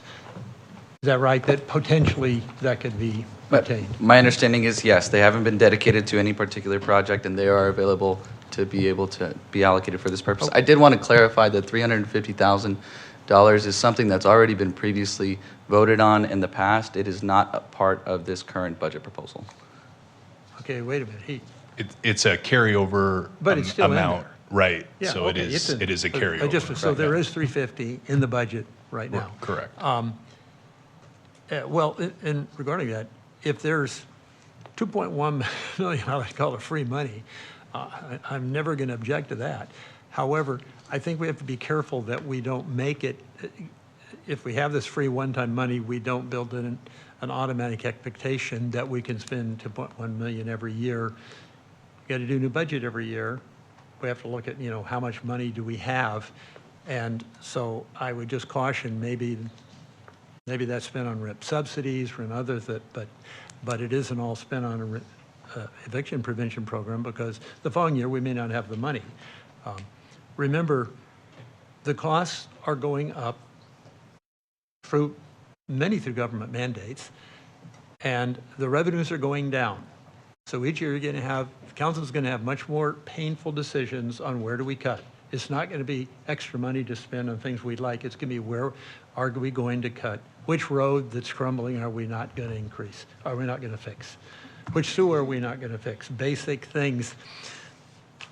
We've sort of been spoiled with all of this free government money for a few years, and I think it's going to be like a cold shower dealing with budgets as all the subsidies dry up where we would get some ARPA funds or this, but all that will go away. And we're going to be back to the way we were, and it's going to be tight. I just want us to remember that before we lead people to expect things that we may not have the money for. I did want to, well, just look on. The extra CalPERS payment, that's above the regular payroll pension payments, $45 million in the budget. It goes up $6 million every year. That's just the extra portion on top of the pension payments we make to payroll. It will someday be $100 million, okay? There's no tax increase, there's no revenue increase for that. It cuts into all the services we can offer, including even paving a road. It's a devastating, I'm not saying we do anything about it, we just have to say, hey, that's the reality we're gonna have to deal with. It is real. The electrical vehicle mandate, that'll probably start at several million extra. We don't get any value for it. The next year it could be 5, the next year it could be 7, the next year it'll be 10. These are a new tax. We still have a tractor that works or a dump truck that works. They didn't need better dump truck, but they eat into, there's no tax increase for these. They eat into all the services we want to provide people for. So we're really going to have to be careful. It's going to be much harder as the years go on, unless we do Measure P on top of Measure N. And I don't think, right now, I don't think we could get something like that passed. I did want to ask about the 49 million that Councilwoman Gray mentioned. Could you clarify, even if a round number, we have X dollars in here for, repaving streets, the basic things we have to do for our town. You know how much we have budgeted to, fix all the streets? We got to repave a lot of them every year, and we're way behind in your index schedule. We're not in good shape. Our roads are not in good shape. We're behind. But how much did we budget to spend next year? Just a round number, if you know.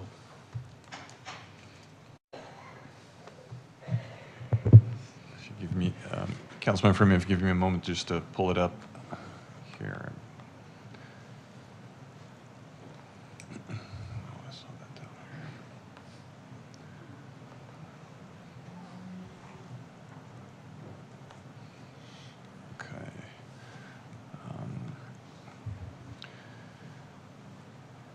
So in the streets and right-of-way improvement category, there's $10 million allocated towards Chester Avenue, and then other complete streets add up to the $46 million. Okay, in terms of you added this complete streets. I want to differentiate between spending to repave our streets as they wear out and this thing called complete streets, because I don't know which is which. But a minute ago, we were talking about it's only bike lanes and parkways and medians enhancements, nice to haves, that we're spending 49 million on.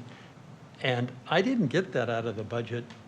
If we're only spending, it can't be that we're spending 10 million to fix all the roads in Bakersfield and 49 million to put in bike lanes. That can't be the case. No, there's an approximately 23 to 25 million additional dollars being invested into street resurfacing, both by public works crews and by contractors that will go out to bid for. Okay, so about 25 million to fix the streets.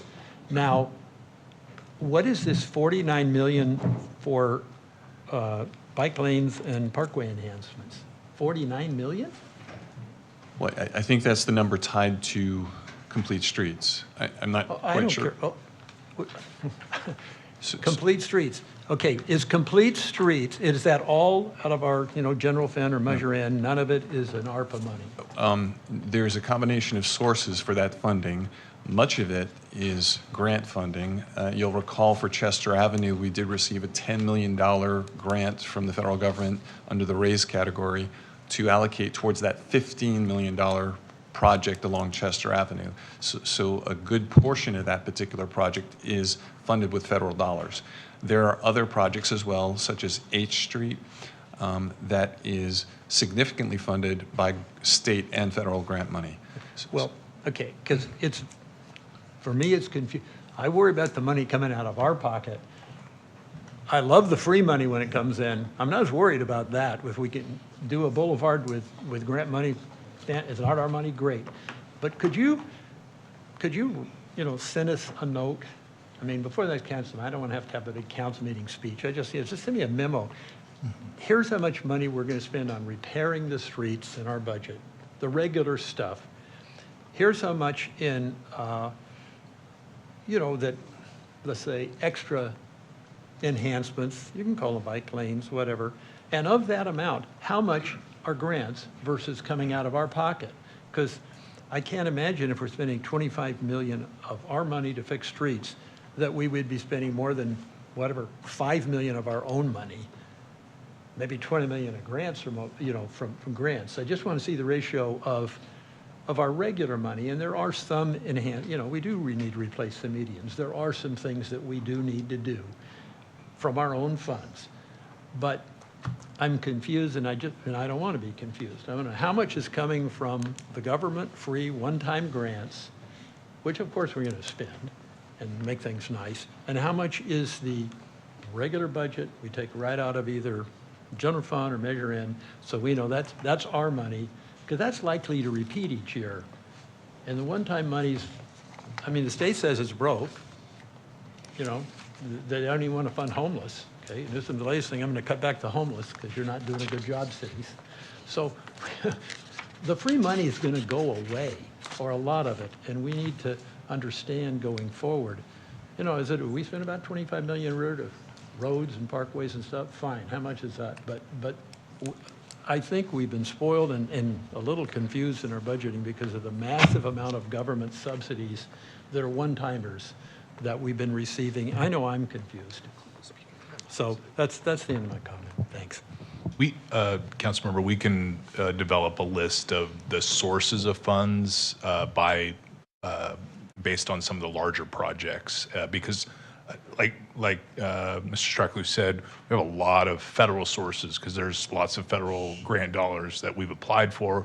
We've been successful. MLK is another $5 million that was a federal source of that project, which is Complete Streets. So we can provide a breakdown to you. Kind of summary so it's easy to understand. I mean, I even noticed I was reading all the comments from the Oversight Committee, and they would say, and a lot of them were close votes, 5-4. These were not all, 7 or 9-0.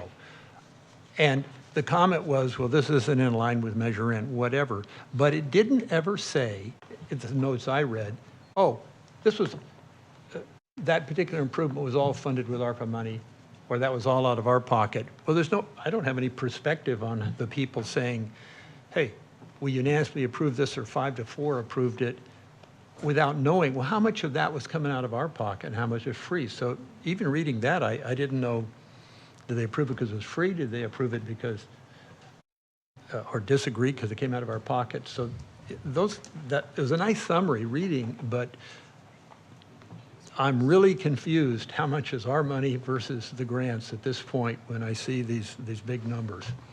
Okay, so help us out there. Thanks. Thank you, Councilmember Freeman. We'll go to Councilmember Smith and then back to Councilmember Kaur. Thank you, Mayor. Yeah, just as chairman of KernCog, I will say, Chester Avenue, H Street, got ATP grants, got CMAQ grants. We got substantial grant money on those projects. And I would also add that saving lives is what it's about. The City of Bakersfield always ranks high on how many people we kill, violent deaths on our streets.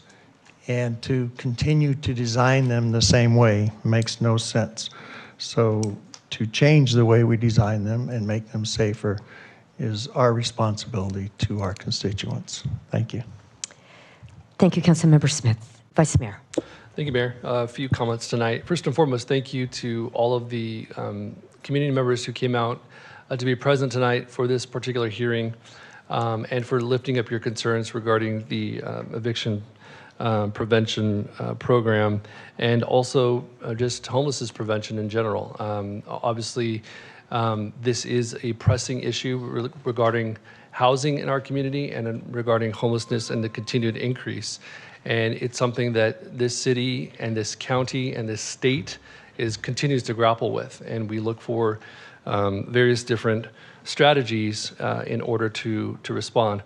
So I appreciate that. I appreciate Councilmember Arias's referral and look forward to having that conversation as we move forward.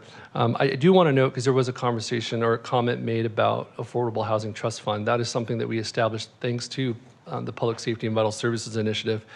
We're currently budgeting, correct me if I'm wrong, $3 million in PSVS this current year. But I do also want to note that we have allocated $9 million for affordable housing, and that is going to our community land trust, where we will be constructing new housing for our community. And then I think the larger point is that we can't build enough affordable housing.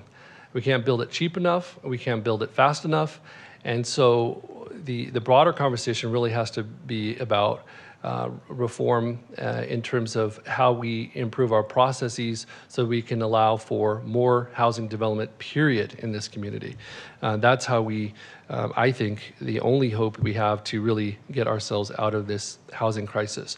And so I think that needs to be at the forefront as well in any of these conversations. There's a lot of conversation tonight about safe streets. I agree with Councilmember Smith full-heartedly. This is about saving lives.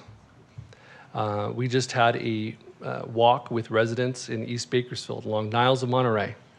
I was with my constituents, and those individuals in my community are saying that we want safer streets for those who walk to school, those who walk to work, those who ride bicycles in the neighborhood, which are many. And we've had far too many pedestrian fatalities over the last 4 years, far too many. It is, frankly, it's embarrassing as a city that we've had so many pedestrian deaths. When you look at other communities throughout the country who are able to reduce them and get to 0 pedestrian deaths, when we realize that it's actually possible. And so I think we all need to pull together and figure out some solutions. I would love to hear alternative solutions to how we reduce the number of pedestrian fatalities within our community. I think finally, this conversation really tonight is about the city's fiscal year budget for 24-25, which includes our general fund and it includes PSVS. I think the ARPA conversation is really important to make, and Councilmember Freeman actually underscores a really important point in that those dollars are going very quickly, and soon they will be gone. And so it's really important for us to be very strategic into how we allocate those one-time dollars in the future, because my concern isn't for this particular fiscal year, but in this year, we've seen that our discretionary spending, the amount of money we actually have to actually move around in our budget, has shrunk considerably from last fiscal year. We have far less room. I think it's around $20 million. Okay, that's a concern because as you look towards 25, 26, 26, 27, it's dire. It's very scary to look at that. And I've been on this council when we've had to make cuts, when we've had very tough fiscal years. I've been on the school board when we've had to make very tough decisions, and we're not adding, we're cutting. And those are very, very hard times. And so that's what I hope that we can avoid in this upcoming budget. Thank you. Thank you, Vice Mayor. Councilmember Gray, was that a request to speak or an accident? No. Oh, okay. And yours was an accident? Okay. Councilmember Gray. All right, thank you. I want to continue on this path about pedestrian deaths. It is very, very unfortunate, the amount of pedestrian and cyclist deaths that we have had in the city of Bakersfield. But I want to remind my council members and the public, a year ago, I sent an email to our police chief asking him to send me the numbers for 2022 and 23 of the deaths and what the circumstances were behind those deaths. Again, any death, any person that we lose is unfortunate. They're mothers, fathers, brothers, sisters, aunts, uncles. So I'm not taking that lightly, but I want to remind you of the statistics in 2023. At the time that I asked the chief of police, every one of those people that died, it was because they were at fault. I myself have almost hit 3 cyclists since I've served on the city council, to where they actually stepped out in front of me, or where they're riding their bike in the wrong direction right towards a car. So if we're going to talk about this, let's get our facts straight that most of those people died because of their fault. Now, when we talk about the east side, this was something that I meant to bring up earlier, under reliable infrastructure, right under the $49 million for complete streets. We're only allocating $2.6 million for street, curb, gutter, sidewalk improvements, and CDBG eligible neighborhoods. Why do we only have $2.6 million? You're just talking about the east side where they can't walk to school, that it's safe because there's not sidewalks. So why aren't we taking some of this $49 million on complete streets with all the green paint and narrowing the lines or the lanes? Why don't we take some of that money? I would love to see that happen. I would love to see the east side receive the money for curbs, gutters, and sidewalks. To me, that's a much better investment than the green paint everywhere all over our city that, in spite of the meeting you had, there's a lot of people that aren't happy about it. So I'm glad you brought that up, Councilmember Gonzalez, about the sidewalks and curb and gutters, because I forgot to mention that. That's where I would like to see more dollars going. Well, I'm glad to hear that, Councilmember Gray, because Complete Streets actually includes enhancements to sidewalks. And it includes often the building of additional street enhancements for pedestrians. It's not just about green paint. It's actually about additional street lighting in some circumstances. It's about additional trees to improve the shade canopy. So it's far more comprehensive. When we're talking about streets, we're really talking about the opportunity for lots of different people to travel along that street, not just vehicles, but pedestrians as well.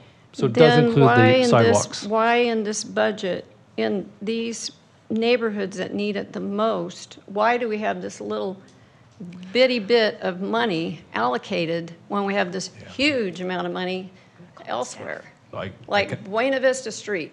That's a very nice neighborhood out there. Why make that kind of investment when the east side of town is where it's really needed, where they're needing the help? Yeah, I can, Councilmember, I can address that. So I think it's more calling out the amount of CDBG funds that we receive from the federal government. And what we do with those CDBG funds is we invest them in curb, gutter, and sidewalk and street improvements. So it's just calling out that we receive $2.6 million in CDBG funds, and that's how we invest them. So along with what Vice Mayor was saying, on many of these complete streets, we do also do we're just not calling out the sidewalk and other improvements with those complete streets. So it's both that's occurring. Right, and some ARPA funds for some sidewalk enhancements as well. Yeah, 5.5 million.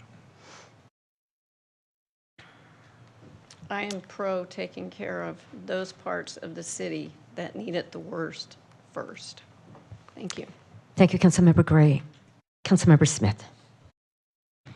Yeah, I just wanted to respond to the Buena Vista comment. We signed that contract last time, and I think it's $3.2 million. And as I stated, then 2% of that went to the green paint. It was really it's $3 million for new paving because it's an old street. It had nothing to do with spending $3 million on green paint. It was $3 million on new pavement. And while we're doing that, then we spend 2% of that on green paint. Thank you. Thank you, Councilmember Smith. Anyone else? Councilmember Kaur. Gary, if you could share we actually at our multimodal and traffic safety subcommittee yesterday, our consultants prepared excellent maps, heat maps actually, that show where pedestrian deaths, accidents, cyclist accidents have happened. If we could email a copy to each of the council members, I think that would be very helpful. You'll see that it isn't just East Bakersfield, it isn't just downtown, it isn't just kind of where we're expecting them to happen. They are happening on these very wide roadways like Buena Vista, like Panama, actually, from East Panama all the way down.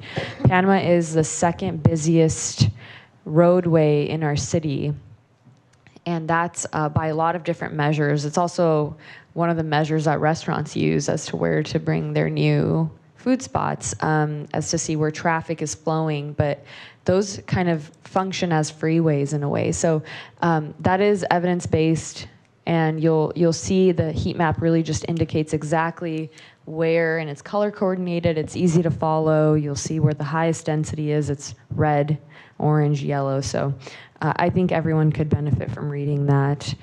Wow, I think I had my request way earlier, so there's a lot of different topics that we've talked about.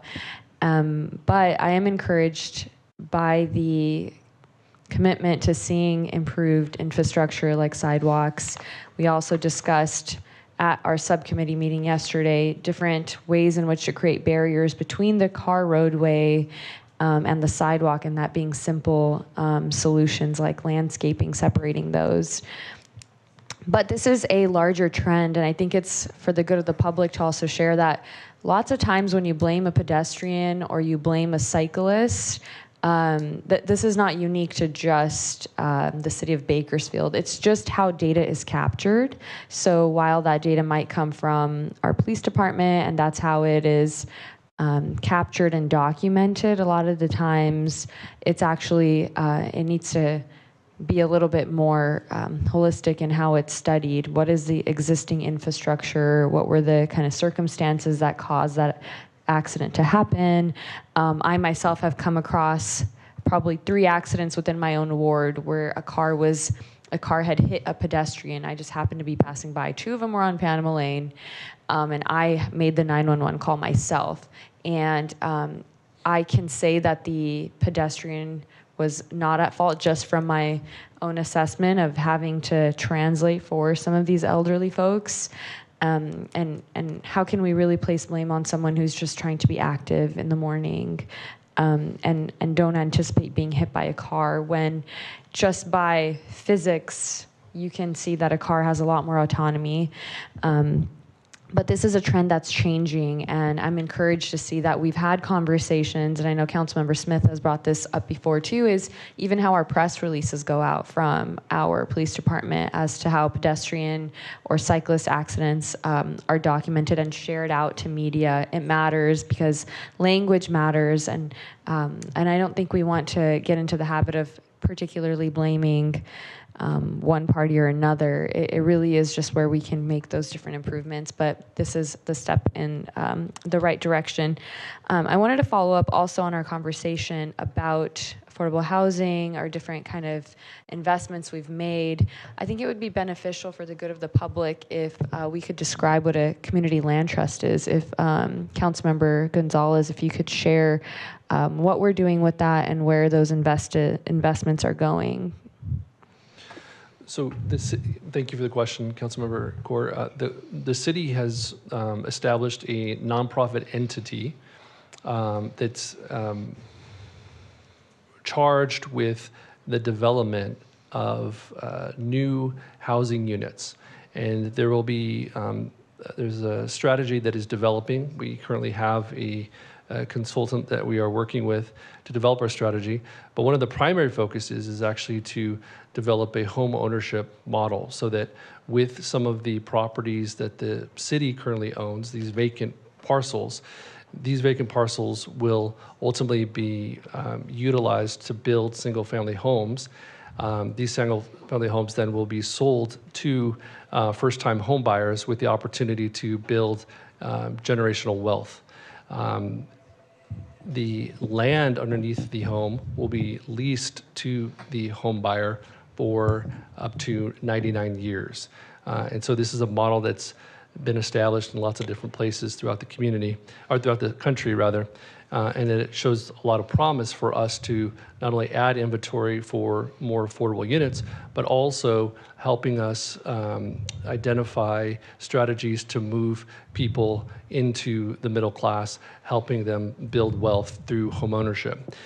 In addition to that, we are looking at some potential rental units so that we can provide some affordable housing directly to our community, and working with community partners to actually run those facilities so that we can accelerate the construction and the availability of new affordable housing units in our community. Thank you. So in the way in which ARPA dollars are, they kind of limit to CDBG districts. And so for those who could benefit from learning and about this as well, there's certain, you can look up a map where there's certain CDBG districts within the city, and the ARPA dollars, ARPA being an acronym for different federal funding that's come down to the city, are utilized in certain disadvantaged communities and are limited to those. Would this community land trust, is there a limitation as to which parts of town that community land trust could be established, and or where these rentals could be obtained? Mr. Helen?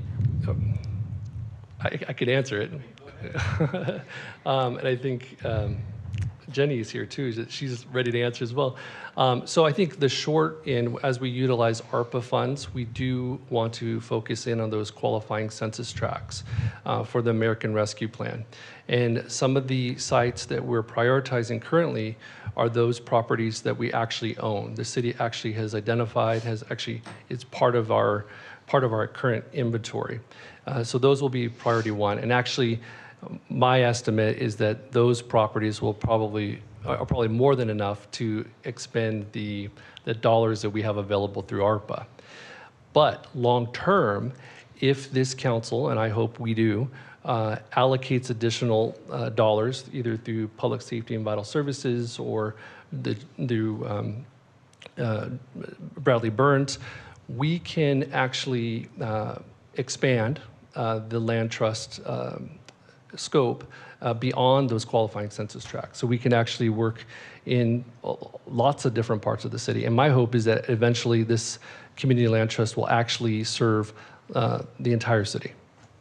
That's great to know. I was having a conversation with one of the advocates here and a couple of other constituents in kind of anticipation of today's council meeting, who shared that while it is encouraging for these efforts to kind of support where someone is already residing, you know, these are still kind of our most disadvantaged neighborhoods. And in order for folks to feel an opportunity,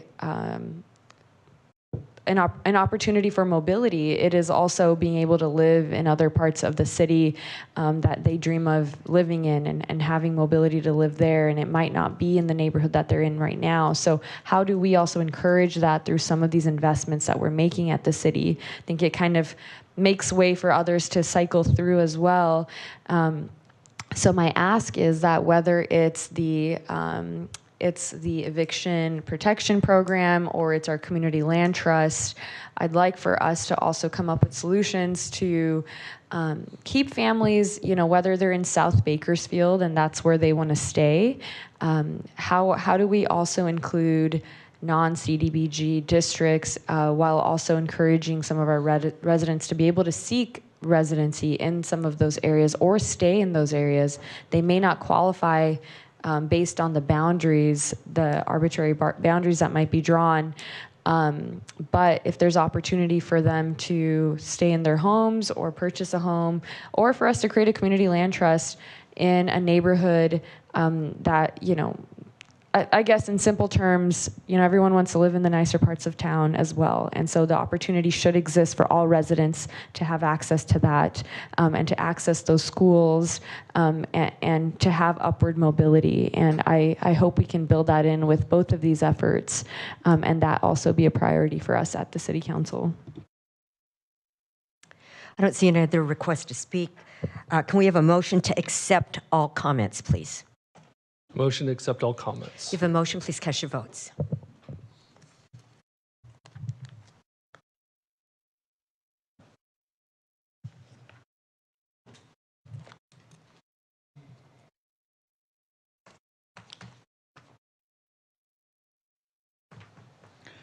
Motion is approved with Councilmember Weir voting no. Thank you. And now, next item, please. Council and Mayor statements.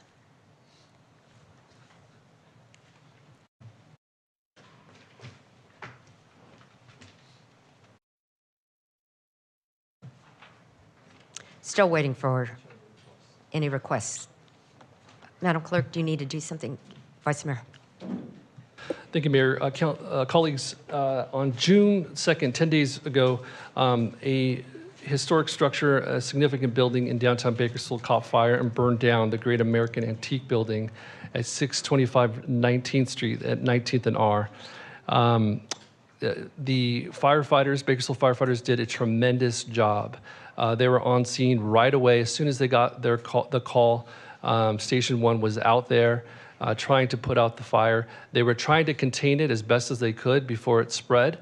But unfortunately, the fire there was a lot of fuel and the fire spread and got away from them. But they were out there for several hours. I actually witnessed it. I was there until well past 1 a.m., witnessing their heroic efforts. And so I want to thank the fire department for all of their work. And Chief, thank you for your communications thereafter.